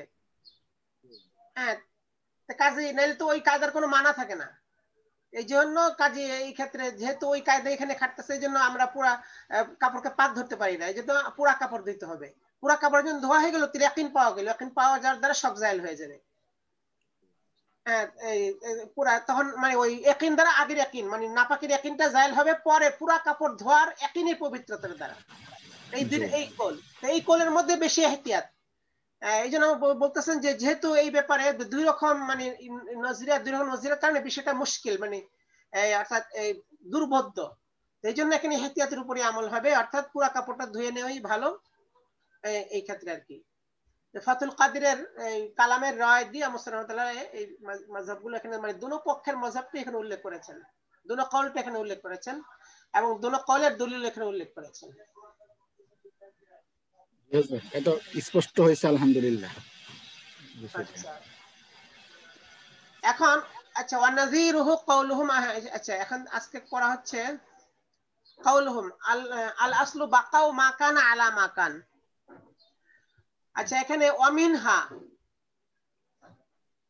মিনহা মানে যে কায়দাটা বয়ান করা হচ্ছিল আগে, কায়দা যে আল ইয়াকিনু লা ইয়াজুলু বিশাক, হ্যাঁ, আল ইয়াকিনু লা ইয়াজুলু বিশাক এটা একটা কায়দা, কিন্তু এই কায়দার মাথাতে আবার অনেকগুলো কায়দা পাওয়া যায়, মানে অর্থাৎ এই কায়দার মাথাতে অনেকগুলো কায়দা পাওয়া যায়, যে কায়দার মূল কথা হলো আল ইয়াকিনু লা ইয়াজুলু বিশাক, কিন্তু ওগুলো আলাদা এক একটা কায়দা, ওই কায়দাগুলো এখন বয়ান করতেছে যে মিনহা সে কায়দার মধ্যে থেকে মানে আল ইয়াকিনু লা ইয়াজুলু বিশাকের মাথাতে অনেকগুলো কায়দা আছে, তার মধ্যে একটা কায়দা হলো কাউলুহুম, ফুকাহাদের কওল, আল আসলু বাকাউ মা কানা আলা মা কান। আল আসলু বাকাউ মা কানা আলা মা কান মানে আসল হলো ওই হুকুমকে বাকি রাখা, হুকুম যা ছিল মানে পূর্বে যে হুকুম ছিল সেই হুকুমকেই বাকি রাখা, পূর্বে যে হুকুম ছিল সেই হুকুমকেই বাকি রাখা, এটা হচ্ছে মূল কথা আসল। অর্থাৎ কোনো ব্যাপারে একটা হুকুম আগে লেগে গেছে, এখন ওই হুকুমকে যদি পাল্টাইতে হয় তাহলে আরেকটা ইয়াকিনি হুকুম লাগবে, কিন্তু কোনো শক দিয়া, কোনো শক জিনিস দিয়া সেই হুকুমকে পাল্টানো যাবে না, বরঞ্চ ওই পরবর্তীতে কোনো শক পয়দা হলে আগের হুকুমকে বাকি রাখতে হবে। এটি বলা হচ্ছে ওই আল ইয়াকিনু লা ইয়াজুলু বিশক এর মতো, এটা যে বাকাও মাকানা, যে হুকুমটা যেরকম ছিল সেটাকে বাকি রাখা, আলা মাকান আগে যেরকম ছিল তার উপরে, যে হুকুমটা যেরকম ছিল সে হুকুম সেইভাবে বাকি রাখা। আচ্ছা, এটার একটা মিসাল কি সামনে অতাতাফাররাউ আলাইহা মাসাইল, তো এর মধ্যে অনেকগুলো মাসাইল তাফরি হয় এই কথার উপরে। মিনহা যেমন একটা মাসালা, এই যে আগের হুকুমের উপর বাকি রাখতে হবে এটা আসল, এর উপর অনেকগুলো মাসালা তাফরি হয়। তার মধ্যে একটা মাসালা হলো মান তায়াক্কানা তাহারাত ওয়া শাক্কা ফিল হাদাস, যে ব্যক্তি তাহারাতের ব্যাপারে ইয়াকিন করে কিন্তু হাদাসের ব্যাপারে শক করে। তাহারাতের ব্যাপারে ইয়াকিন করে মানে অর্থাৎ সে জানতেছে যে আমি পবিত্র হইছি, মানে গোসল করেছে বা ওযু করেছে, হ্যাঁ এটা সে জানে, অর্থাৎ তার ইয়াকিনি ভাবে সে গোসল করছে আজকে, অথবা ইয়াকিনি ভাবে সে ওযু করছে, কিন্তু শাক্কা ফিল হাদাস, কিন্তু এরপরে সে তার হদস হয়েছে কিনা, কোনো বায়ুটা বের হয়েছে কিনা বা পেশাব পায়খানা করছে কিনা এটা মনে নেই। তো বুঝা গেল যে তার শকটা হলো হদসের মধ্যে, মানে বায়ু বের হয়েছে কিনা এর মধ্যে সন্দেহ, মনে হয় বের হয়েছে আবার মনে হয় বের হয় নাই, তাহলে এটা ইয়াকিন হলো কি সে তার পবিত্র, সে ওযু করছে বা গোসল করছে, এটা ইয়াকিনি। এই জন্য পরে যে সন্দেহ হয়েছে এটা দ্বারা সেটা দূর হবে না, এই জন্য ফাহু মুতাতাহিরুন, সে পবিত্র বলে গণ্য হবে। কেন? আল ইয়াকিনু লা ইয়াজুলু বিশাক, অথবা আল আসলু মাকানা, বাকু মাকানা আলা মাকান, প্রথমে যে হুকুম তার অবস্থা ছিল সেটার উপর তাকে বাকি রাখতে হবে, অর্থাৎ তাহারাতের উপর সে বাকি থাকবে, মাঝখানে হদসটা সেটা আর হুকুম হবে না, কারণ সেটা হলো শক। তবে যদি ইয়াকিন হয়, মানে ধারণা, পূর্বল ধারণা হয়, জন্নে গালেব হয়ে যায়, তাহলে কিন্তু হাদাস হিসেবে ধরতে হবে। মানে জন্নে গালেব যদি না হওয়া পর্যন্ত, মানে শক পর্যন্ত, শক হওয়া না হওয়া দোনো তরফ বরাবর, সেই পর্যন্ত সে পবিত্র ধরা হবে। কিন্তু জন্নে গালেব যদি হয় হাদাস হওয়ার, তাহলে কিন্তু সে হাদাস হিসেবে সাব্যস্ত হবে, মুহাদ্দিস ওযু ভাঙা সাব্যস্ত হবে। এই কায়দাটা আমাদের কাওয়াদুল ফিকহের মধ্যে গেছে, আল আসলু বাকা মাকান আলা কান। আচ্ছা, হ্যাঁ আসলে এখানে যে কায়দাগুলো আছে এটা অন্যান্য কিতাবের মধ্যে গুলো গেছে, সব প্রায় এটাই গেছে, কিন্তু এখানে একটা সুবিধাটা কি, সেটা হলো এর অনেকগুলো তাফরি বয়ান করা, ঠিক আছে? তাফরিটা হলে সুবিধা কিতাবের, মানে এখানে যা কিতাব কায়দা আছে দেখুন অন্যান্য কিতাবের মধ্যে এগুলো গেছে, কিন্তু এই কিতাবের মধ্যে যে তাফরি গুলো, জুজিয়াত গুলো বয়ান হচ্ছে, এগুলো অন্য কিতাবে নাই। এই জন্য এই জুজিয়াত গুলো এই কিতাবের ফায়দা, জুজিয়াত হলে জিনিসটা পুরো খোলাসা হয়ে যায় এবং জুজিয়াতের হুকুম গুলো জানা যায়। জুজিয়াতের উপরে মানে হুকুম লাগানোর জন্য, মানে মাসলা দেওয়ার জন্য, সেই ব্যাপারে এই জুজিয়াত যত বেশি তাফরি করা হবে এবং তাফরি জানা যাবে, সেই মাসলা সম্পর্কে তত বেশি অভিজ্ঞতা আসবে। এই জন্য এই দিকটা বিশেষ করে আল-হাসান নাজারের ফায়দা। আচ্ছা, আরেকটা মাসলা দেখেন, ওয়ামান তায়াক্কানাল হাদাসা ওয়া শাক্কা ফিত তাহারাতি ফাহুয়া মুহদিসুন, আগেরটার উল্টা। হ্যাঁ, তায়াক্কানাল হাদাসা, হাদাসের ব্যাপারে ইয়াকিনি আছে, ইয়াকিন আছে, অর্থাৎ ইয়াকিন হইছে সে বাথরুমে যে, মনে করেন সে বাথরুম করছে, 1 নম্বর বা 2 নম্বর করছে, অথবা ইয়াকিন আছে তার বায়ু বের হইছে, কিন্তু শাক্কা ফিত তাহারাতি, সে বাথরুম করার পর সে ওযু করছে কিনা ওই ব্যাপারে সন্দেহ, যে ওযু করছে কিনা, বাথরুম তো করছে এটা ঠিক আছে, কিন্তু ওযু করছে কিনা সন্দেহ। এখন এটাও আগের মতো যে বাকাও মাকানা আলা মাকান, আগে যেহেতু সে মুহাদ্দিস ছিল, মানে অর্থাৎ বাথরুম করছিল, ওইটার উপরে বাকি রাখবে, সন্দেহটা স্থান দিবে না। কেন? আল ইয়াকিনু লা ইয়াজুলু বিশাক্কি, শকের দ্বারা ইয়াকিন জায়েল হবে না, ফাহুয়া মুহদিসুন, সে মুহাদ্দিস হবে, মানে ওযু ভঙ্গ হিসেবে ধরা হবে। কামা ফি সিরাজিয়াত ওয়া গায়রিহা, সিরাজিয়া ওয়া গায়রাতের মধ্যে এরকমই রয়েছে। তাহলে দুইটা তাফরির বয়ান করলো, কিন্তু এই তাফরির খেলাফ, বিপরীত একটা তাফরি পাওয়া যাচ্ছে ইমাম মুহাম্মদ রাহমাতুল্লাহ আলাইহি থেকে। এই তাফরির খেলাফ, আগে যে তাফরি করলো যে আগের উপরে বাকি রাখবে, কিন্তু এই তাফরির খেলাফ পাওয়া যাচ্ছে যে ওয়ালাকিন যুকিরা আন মুহাম্মদ রাহিমাহুল্লাহ তাআলা, ইমাম মুহাম্মদ উল্লেখ করা হয়েছে যে আন্নাহু ইযা দাখালা বাইতুল খালাই, কেউ যদি বাইতুল খালার মধ্যে প্রবেশ করে, বাথরুমে মনে করেন 1 নম্বর বা 2 নম্বর করার জন্য প্রবেশ করলো, ওয়া জালাসা লিল ইস্তিরাহাতি, এবং সে সেখানে ইস্তিনজার জন্য বসলো, লিল ইস্তিরাহাতি মানে লিল ইস্তিনজাই, ইস্তিরাহাত মানে অর্থাৎ যখন বাথরুম পেট আটকা থাকে তখন তো খুব কষ্ট, কিন্তু যখন বাথরুমটা পেট থেকে বেরিয়ে যায় তখন আরাম লাগে, এটাকে বলে ইস্তিরাহা। আসলে ইস্তিরাহাত শব্দ হচ্ছে 2 সেজদার মাঝখানে বসা, একে বলে জলসা ইস্তিরাহাত। মানে একটু আরাম করা, কিন্তু এখানে সেটা মুরাদ না। এখানে উদ্দেশ্য হলো যে মানে পেটের মধ্যে যে আবর্জনা আটকে আছে ওইটা থেকে খালাসি অর্জন, ওই খালাসি অর্জন করার জন্য বসলো, মানে ইস্তিনজা করার জন্য বসলো, জালাসাল ইস্তিরাহাত, ইস্তিনজার সময় বসলো। এখন ওয়া শাক্কা, এবং সন্দেহ, এরপরে সন্দেহ হয়েছে তার, হাল খারাজা মিনহু শাইউন আওলা, তার ভিতর থেকে কিছু বের হইছে কিনা, তার এই যে মানে করেন 2 নম্বর অথবা 1 নম্বর কোনো কিছু বের হইছে কিনা, এই ব্যাপারে তার হলো কি সন্দেহ। তাহলে দেখা যাচ্ছে সে বাইতুল খালায় প্রবেশ করেছে, আবার সে বসেছে ইস্তিনজার জন্য, কিন্তু বের হইছে কিনা এর মধ্যে ইখতিলাফ। এখন তারে কি ধরা হবে, পাক নাকি নাপাক? কানা মুহাদ্দিসান, ইমাম মুহাদ্দিস বলেন তাকে মুহাদ্দিস ধরা হবে, ওযু নাই এটা ধরা হবে। আসলে আগের হুকুম অনুযায়ী তো ওযু থাকার কথা, কারণ তার তো ইয়াকিনই সে পবিত্র, কিন্তু বাইতুল খালা দাখিল হওয়ার পরে বের হয়েছে কিনা এই ব্যাপারে তার সন্দেহ। সন্দেহ হলে বের হওয়ার পরে, কিন্তু সে তো আগে মানে পবিত্র ছিল, এটা তো ইয়াকিনি। আগে যে আল ইয়াকিনু লা ইয়াজুলু বিশক হিসেবে তো তার পবিত্র থাকার কথা, কিন্তু বলতেছে যে না, সে মুহাদ্দিস হবে, তার ওযু বেওযু ধরা হবে। এটা ব্যতিক্রম হুকুম। কেন? পারিপার্শ্বিকতার কারণে তার উপরে এই হুকুমটা লাগানো হচ্ছে জন্নে গালিব হিসেবে, জন্নে গালিব। এখন অর্থাৎ এখন শক নেই, শকটা জন্নে গালিব হিসেবে হয়ে গেছে। কেন? যেহেতু সে বাথরুমে গেছে এবং বাথরুমে যে বসছে এবং পজিশন নিছে, এই সব দ্বারা জন্নে গালিব এটাই যে কিছু না কিছু বাইরে হবে। কাজেই এখন কি হয়তো তার সে খেয়াল করে নেই কোন ফাঁকি কি বেরিয়ে গেছে, অর্থাৎ আয়োজনটা মানে পারিপার্শ্বিক আয়োজনের কারণে এখন তার মুহাদ্দিস, তাকে বেওযু ধরা হবে, যদিও তার আসল হলো পবিত্র। ওইটা এই কায়দা এখানে জারি হবে না জন্নে গালেবের কারণে। মানে এখন শকটা শক রয় নাই, এটা জন্নে গালেব হয়ে গেছে তার পারিপার্শ্বিক আয়োজনের কারণে, যে বাইতুল খালায় ঢুকছে এরপরে জন্য বসছে, এই আয়োজনের কারণে এখন এটা জন্নে গালেবের পর্যায়ে পৌঁছে গেছে।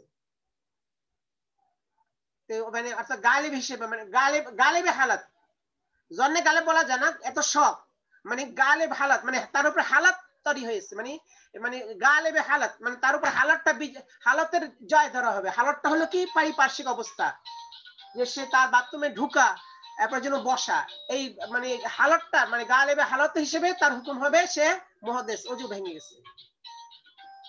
আচ্ছা, এখন যদি উল্টা এরকম হবে, যদি তার উল্টা হয়, উল্টা ওয়াইন জালাসিল উযুই, আসসালামু আলাইকুম, আচ্ছা পরে করেন, আধা ঘন্টা পরে ক্লাস হচ্ছে তো, আধা ঘন্টা পরে। আচ্ছা, ওয়াইন জালাসিল উযুই, যদি কেউ ওযুর জন্য বসলো, ওযুর জন্য, ওযু করার জন্য, আগে যখন বাইতুল খালায় ঢুকছে ইস্তিনজার জন্য, এখন হলো মনে করেন ওযুর জায়গায় বসছে ওযু করার জন্য, ওয়া মাহু মাউন, সাথে পানিও আছে, অর্থাৎ এখানে অ্যারেঞ্জমেন্ট আয়োজনটা হচ্ছে কি ওযুর।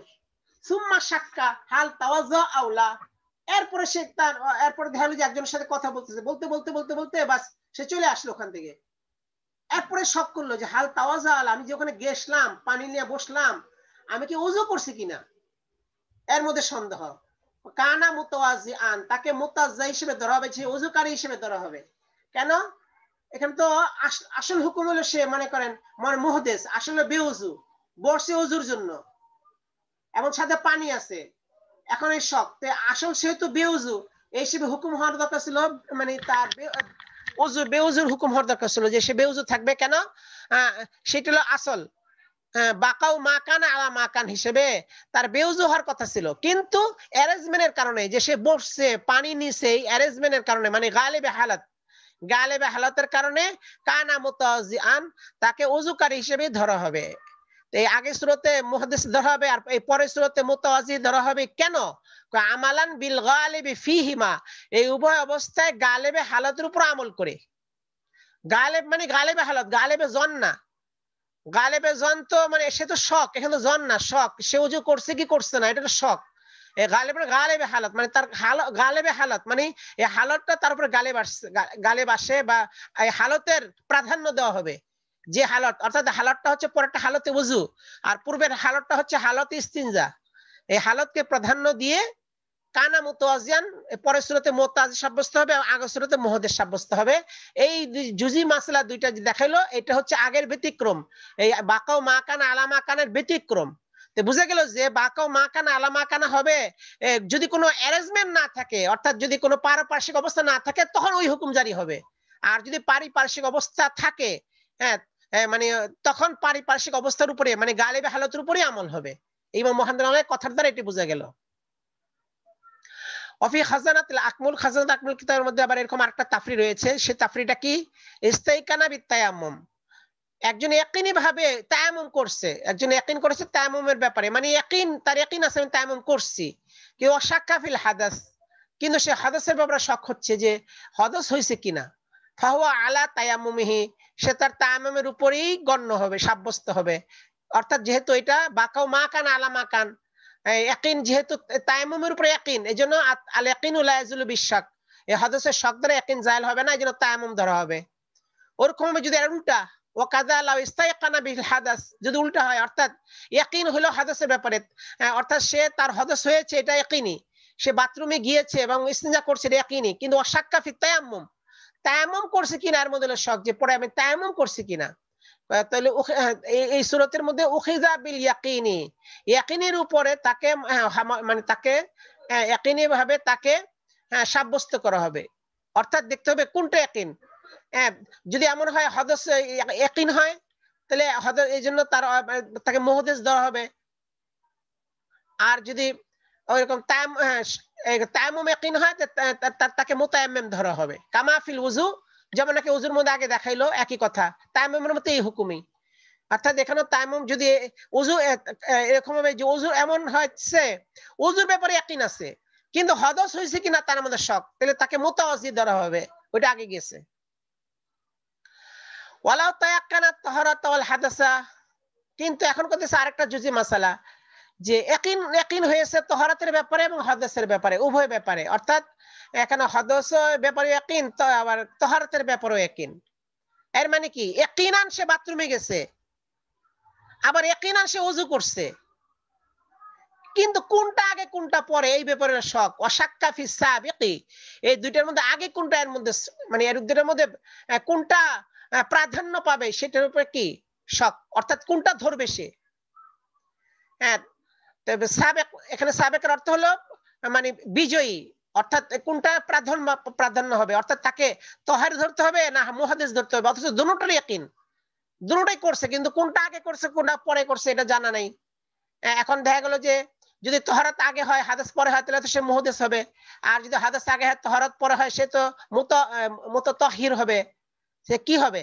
ফাহুয়া মুতাতাহিরুন, তাকে মুতাতাহির ধরা হবে, পবিত্রই ধরা হবে। কেন? হ্যাঁ, ওই হুকুম যেহেতু দুটোটার ইয়াকিন আছে, তাহারাতের হাদিসের, আর তাহারাত হাদিসের মধ্যে দুটোটার ইয়াকিন যেহেতু আছে, আর এই সূরাতের মধ্যে আসল হলো তাহারাত, তাহারাত এবং হাদিসের মধ্যে আসল হলো তাহারাত, হাদিস তো পরে লাহেক হয়। এইজন্য কাজেই সে এই তার ওই মূল যেটা ওটার উপরে হুকুম হয়, বাকাও মাকান আলা মাকান, দুটোটা ইয়াকিন থাকলেও তার তাহারাতের উপরে আমল হবে। অর্থাৎ যেহেতু আসল হলো তাহারাত, এই তাহারাত জায়েল হবে না যদি হাদিসের হাদিস পরে আসছে এই কথার উপর যদি ইয়াকিন না, শুধু হাদিস হইছে ইয়াকিন হলে হবে না, হাদিসটা তাহারাতের পরে হইছে ইয়াকিন হইতে হবে। তো বুঝা গেল যে তাহারাতকে আসল ধইরা এরপরে হাদিস হওয়ার জন্য দুইটা ইয়াকিন জরুরি, একটা হলো হাদিস হওয়া ইয়াকিন হইতে হবে, দুই নম্বর হাদিসটা তাহারাতের পরে হইছে এই ইয়াকিন হইতে হবে। হ্যাঁ, তাইলে সে বেউযু হবে, মুহাদ্দিস হবে। আর যদি এই দলিল না থাকে তখন সে মুতাতাহির ধরা হবে। অফিল বাজাজিয়াতি, আচ্ছা বাজাজিয়া, ফাতাহ বাজাজিয়ার মধ্যে রয়েছে ইয়ালামু আন্নাহু লাম ইয়াগসিল উজমান, এক ব্যক্তির ইয়াকিনী ভাবে জানে যে সে একটা উযু ধোয় নাই, মানে ওযু করেছে কিন্তু একটা অঙ্গ ধোয়া হয় নাই, এই ব্যাপারে ইয়াকিন আছে। অর্থাৎ ওযু করতে করতে যে লাস্টে একজনের সাথে কথা বলতেছে, কথা বলতে যায় একটা অঙ্গ ধোয়া বাকি রয়ে গেছে, একটা অঙ্গ ধোয় নাই। এখন এই অবস্থায় লাকিন্নাহু লা ইয়ালামু বিআইনিহি, কিন্তু সে নির্দিষ্ট করে জানে না হ্যাঁ যে কোন অঙ্গ ধোয় নাই, মানে কোন অঙ্গটা ধোয় নাই এটা জানে না, কিন্তু যে কোনো একটা অঙ্গ ধোয় নাই এটা জানে। এখন কোন অঙ্গ ধরবে? গাসালা রিজলাহুল ইউসরা, সে তার বাম পা ধুইবে। কেন? লিআন্নাহু আখিরুল আমাল, কারণ এটা তার শেষ কাজ, বাম পা ধোয়া শেষ কাজ। অর্থাৎ এমন হইতে, অর্থাৎ মানে গালিবে গুমান এইটাই যে যখন ধুইতেছে একটা অঙ্গ যদি বাদ থাকে লাস্টেটা বাদ থাকবে, কারণ এমন না মাঝখানে একটা সাইরা মানুষ আরেকটা করে না, কারণ মানুষ সিরিয়াল ভাবে করে, তরতিব ভাবে ওয়ারি করে, এই জন্য লাস্টেরটা বাদ, মানে যদি মন না থাকে তাহলে লাস্টেরটা ধরতে হবে। হ্যাঁ, এইটা হলো জন্নে গালিব, জন্নে গালিবের হিসেবে এটা হুকুম হবে সে আখিরি, মানে সে বাম পাওটা ধুয়ে নেবে। আচ্ছা, আরেকটা মাসালা, রাআল বাল্লাতা বাদাল উজুই সাইলাতান মিন যাকারিহি। এক ব্যক্তি রাআ দেখলো আল বাল্লাতা ভিজা, বাদাল উজু, উজু করার পর লজ্জাস্থানের জায়গাটা ভিজা দেখলো। এখন কয় এটা কি? সাইলাতান মিন যাকারিহি, তার মানে তার সেই লজ্জাস্থান থেকে বের হয়ে আসছে, মানে সাইল, এটা লজ্জাস্থান থেকে টপকায় পড়তেছে, মানে এইটা লজ্জাস্থান থেকে বের হইয়া জায়গাটা ভিজছে, এটি বোঝা যায় যে লজ্জাস্থান থেকে মানে বের হয়ে জায়গাটা ভিজছে। কিন্তু এই জায়গাটা কি ওযুর পানি দিয়ে ভিজছে নাকি প্রসাব দিয়ে ভিজছে এটা ইয়াকিন না। আচ্ছা, এখন বলতেছে যে তাহলে ইউঈদু, কয় সূরাতের মধ্যে সে আবার ওযু করবে, আবার ওযু করে ফেলবে। কেন? কয় যেহেতু ভিজা দেখছে, আর ভিজাটা যেহেতু তার লজ্জাস্থান থেকে মানে প্রবাহিত হয়েছে, কাজে এটা ওটা হওয়াটাই সাধারণ প্রবল ধারণা যে লজ্জাস্থান থেকে পেশাব আসছে বা ভিজে গেছে। আর এর মধ্যে এহতিয়াত, এটার মধ্যে এহতিয়াত হলো যে ধুয়ে নিবে। কিন্তু কথা হলো যদি এটা কখনো কখনো হয় তাইলে এই হুকুম, অর্থাৎ এই জিনিসটা যে লজ্জাস্থানের জায়গাটা ভিজা দেখা গেছে, এটা কখনো কখনো মানে হয়তো দুই একবার হয়েছে এরকম। কিন্তু যদি সবসময় হয়, তখন আপনার এহতিয়াতের উপর আমল করা কঠিন হয়ে যায়, অর্থাৎ সবসময় আবার ওযুকে আদা করা কঠিন হয়ে যায়। এই জন্য যদি নিশ্চিত না হয় যে এটা প্রস্রাব, আবার সবসময় এটা হইতেছে এরকম ভিজা দেখা যায়, তখন মনে করবে যে তখন তার ওযু আর দোহরানো লাগবে না। এটা শয়তান ওয়াসওয়াসা মনে করবে, বাস ওয়াসওয়াসা মনে করে সে তার ওযুর উপরই বহাল থাকবে। এটাই বলতেছে সামনে, ওয়াইন কানা ইয়ারুযু কাসীরান, যদি অবস্থা তার খুব বেশি হয়, প্রায় সময় এরকম যে জায়গাটা ভিজা দেখা যায়, হয়তো লজ্জাস্থান থেকে পানি টপকায় সেখানে আসে, কিন্তু সে লজ্জাস্থানের ভিতর থেকে পেশাব বেরিয়েছে নাকি লজ্জাস্থান এমনি সে চিন্তা করতে যায় যে ধুইতে হয়, ধোয়ার পানি, লজ্জাস্থানের ধোয়ার পানি না পেশাব, এর এই নিয়ে শক। ওলা ইয়ালামু, সে জানে না, আন্নাহু বাউলুন আও মাউন, এটা কি পেশাব না পানি। লা ইয়ালতাফিতু ইলাইহি, সেদিকে ভ্রুক্ষেপ করবে না। সবসময় প্রায় যদি এরকম হয় তাহলে ভ্রুক্ষেপ করবে না, কারণ এহতিয়াতের জন্য তো ছিল ওযু করা, আবার ধোয়া, ওই জায়গা ধুইয়া ওযু আদা করবে, এহতিয়াত ছিল। কিন্তু সবসময় যাতে হয়, এই সবসময়ের কারণে এহতিয়াতের হুকুমটা উঠে যায়। এহতিয়াতের হুকুমটা তাকে কখন কখনো হলে এহতিয়াতের হুকুম আমল করতে গেলে এখানে তার জন্য হরজ লাজিম আসবে, কারণ কষ্ট, মানে এটা তার তাকলিফে মা লা ইউতাক, যে ক্ষমতা নেই, ক্ষমতার বাইরে তাকে তাকলিফ দেওয়া লাজিম আসবে। এই জন্য বলছে এদিকে তাকাবে না, ভ্রুক্ষেপ করবে না, বরঞ্চ ওয়ায়ানজাহু ফারজাহু, সে তার ওযু করার পরে লজ্জাস্থানে পানি দিবে, ওয়াইজারাহু, তার লুঙ্গির মধ্যে পানি দিবে, বিল মাই, পানি ছিটা দিবে। পানি ছিটা দিলে কি হইব?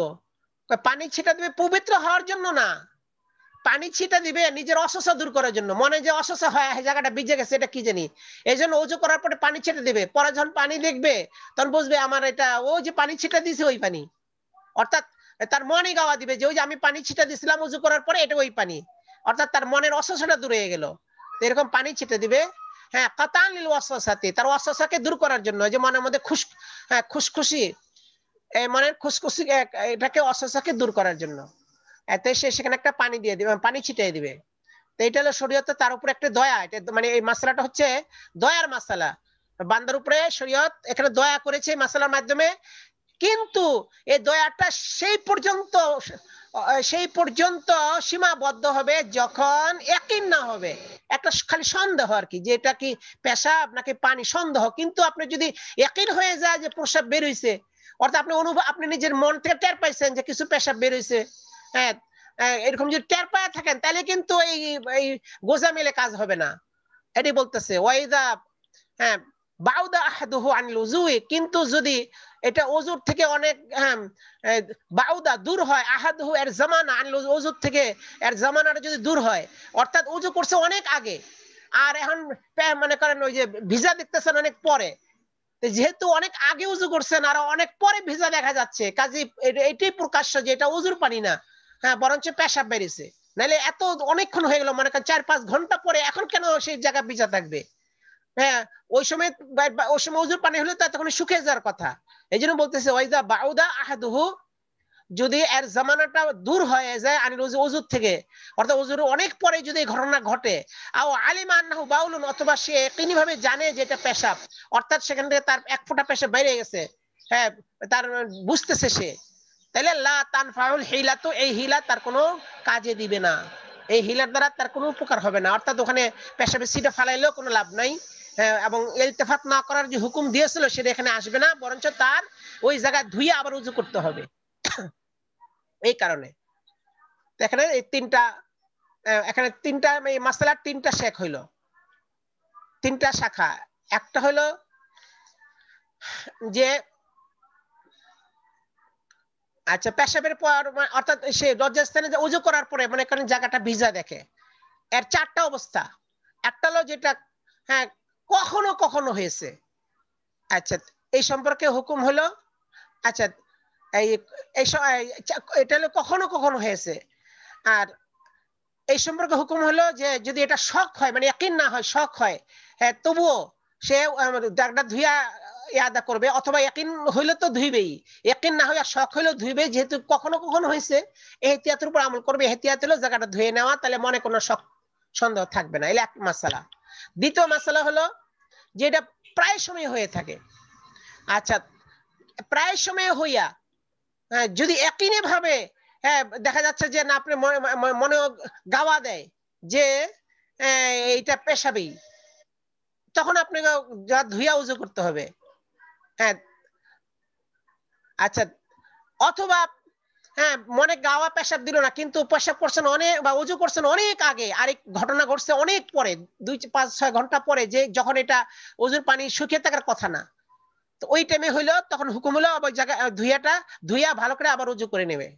এই তিনটা মাসালা গেল। 4 নম্বর মাসালা হচ্ছে যে এই প্রায় ঘটনা ঘটে, সাদা দেখা যায়, মানে ভিজা দেখা যায়, হ্যাঁ আবার এটা উযু করার পরপরই মানে এটা পাইলো, জিনিসটা দেখতে পাইলো। আবার এই যে পেশাব, যে এই ব্যাপারে ইয়াকিন না মানে সন্দেহ, সেই সম্পর্কে হুকুম হলো যে এর দিকে ইলতিফাত করা যাবে না, বরঞ্চ উযু করার পরে কিছু পানি ছিটা দিয়ে দিবে, হ্যাঁ বা সে পবিত্র হয়ে মনে করবে সে পবিত্র, অস্বস্থতা দূর করে ফেলবে, বাস এইভাবে সে তার উযু করা লাগবে না, বা সে ইতমিনানের সাথে সে নামাজ আদায়, পবিত্রতা ধরা হবে, নামাজ আদায় করে নেবে। এই চারটা মাসালার শেখ বের হয়েছে এই সূরাতে মাসালাত থেকে। ইনতাহা, শেষ, এই বাজাজিয়ার কথা শেষ হলো, মাসালাটা এই পর্যন্ত শেষ। আচ্ছা আজকে পর্যন্তই। আসসালামু আলাইকুম ওয়া রাহমাতুল্লাহ।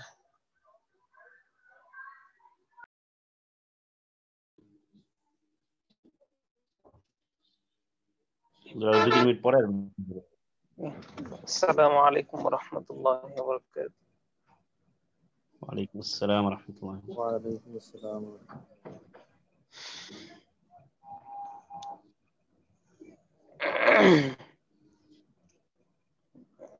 আজকের উপস্থিতি একদম কম, কারণ কি? আজকে হাজিরা আছে 9 জন ছিল হাজিরা। 9 জন, এখন আছেন 7 জন। 7 জন না 6 জন।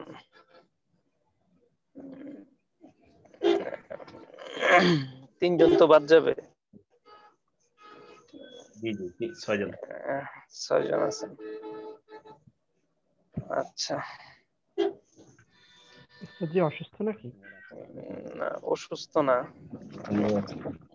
গাড়িতে আছি সফরে, ক্লাসে আসলাম, বাকি মাথা ঘোরাচ্ছে খুব।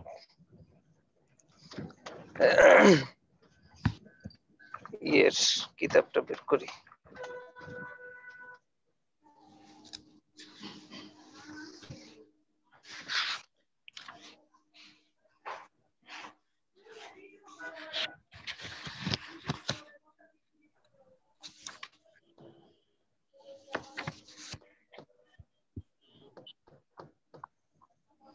আচ্ছা আজকে কোথায় শুরু হবে?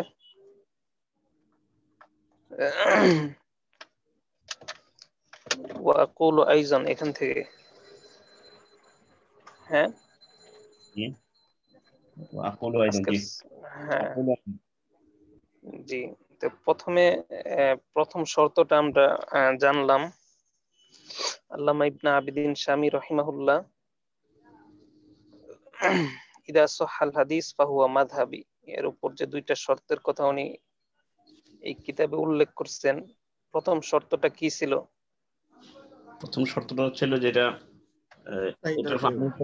যদি মাযহাব এই মুজতাহিদ আলেম হয়, থেকে পঞ্চম তবকা পর্যন্ত মুজতাহিদ আলেম বা তাদের মতো তাদের পর্যায়ের ব্যক্তি হন। হ্যাঁ। আর দ্বিতীয় শর্ত এখান থেকে শুরু হবে।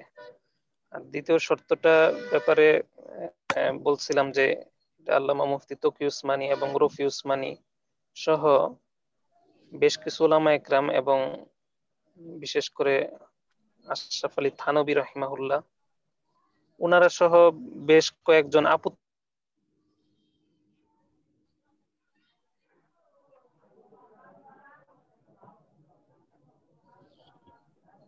কথা বোঝা যাচ্ছে? মাঝখানে কেটে গেছিল। হ্যাঁ কেটে গেছে, ফোন আসছিল। এখন কথা ঠিক আছে? জি আলহামদুলিল্লাহ। আচ্ছা, তো ওনারা আপত্তি তুলেছেন, ওনারা এই কথাটা মানেন নাই।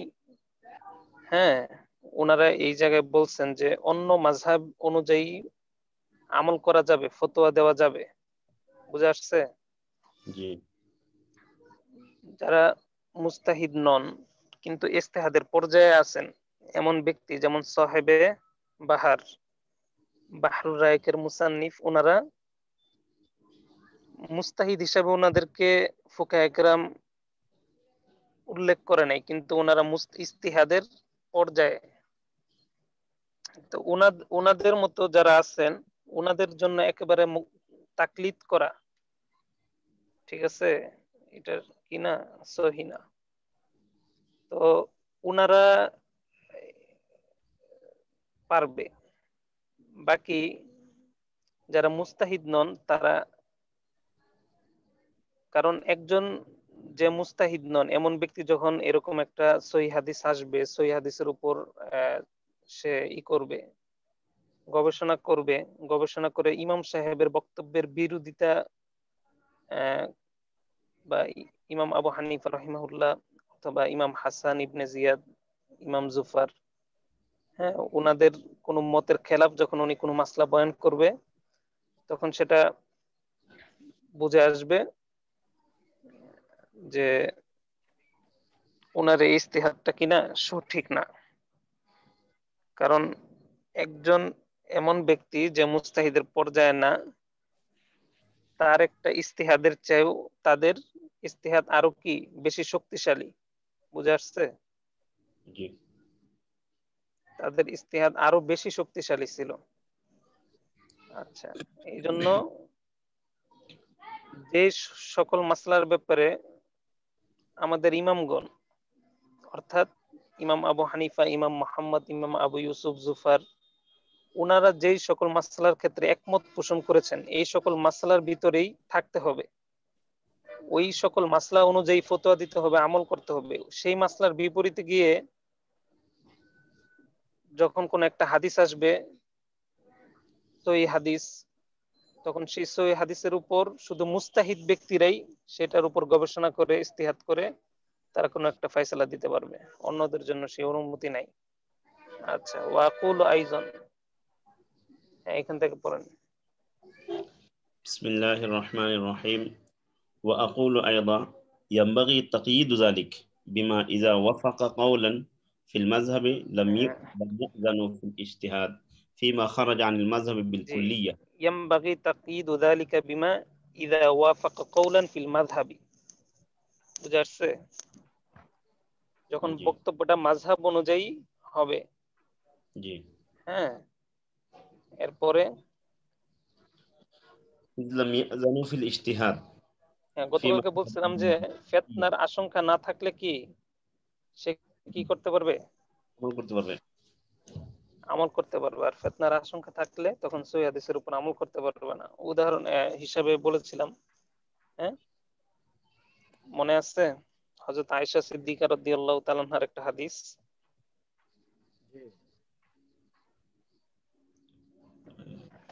হ্যাঁ, এরপরে পড়েন। إذ لم يأذنوا في الاجتهاد فيما خرج হ্যাঁ عن المذهب بالكلية জি مما اتفق মি- عليه আলাইহি أئمتنا আইম্মাতুনা। তা আমাদের ইমামগণ যে সকল মাসলার ক্ষেত্রে ওনারা মুত্তাফিক হয়েছেন, ঐক্যমত পোষণ করেছেন, ওই সকল মাসলার ক্ষেত্রে বা ওইসব বিষয়ের ক্ষেত্রে, ঠিক আছে, বিলকুল্লিয়া একেবারেই আনিল মাযহাব, মাযহাব থেকে কি করা বেরিয়ে যাবে যাওয়া না, হ্যাঁ বেরিয়ে যাওয়া বেড়ে মানে একেবারেই মাযহাব থেকে বের হয়ে যাওয়ার ব্যাপারে তারা কি করে নাই, অনুমতি দেননি। বের হয়ে ইস্তিহাদ করার ক্ষেত্রে ফিল ইস্তিহাদি আকওয়া, ফিল ইস্তিহাদি ফিমা খরাজা আনিল মাযহাবি বিল কুল্লিয়া, ঠিক আছে, মাযহাব থেকে একেবারেই বের হয়ে যাওয়ার ক্ষেত্রে ওনারা অনুমতি দেয় নাই। বুঝে আসছে? ইদলাম জি ইয়াদানু। হ্যাঁ, কেন কেন? لأن اجتهادهم أقوى من اجتهاده জি, তার একজনের ইস্তিহাদের চেয়েও তাদের ইস্তিহাদ কি কি আরো শক্তিশালী। বেশি আকওয়া, শক্তিশালী। বুঝে আসছে? জি আচ্ছা ঠিক আছে, আজকে এখানে থাকুক। হ্যাঁ জি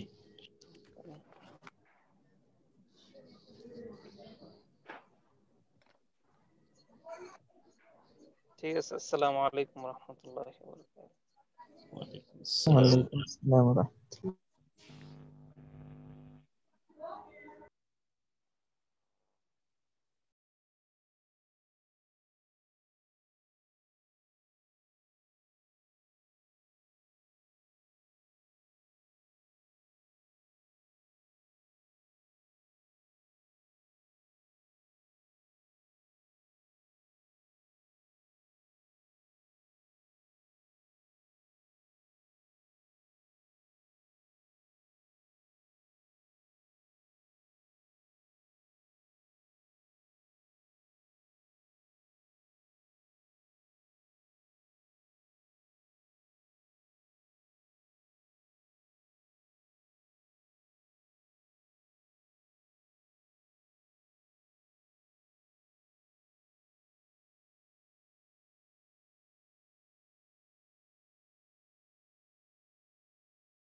আসসালামু আলাইকুম ওয়া রাহমাতুল্লাহ।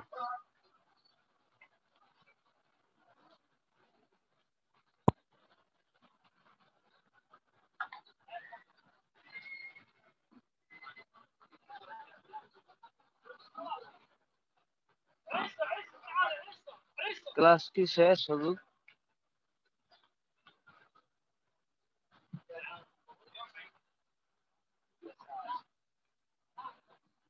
হ্যালো হুজুর তো অনেক আগে বাইরে হয়ে গেছে।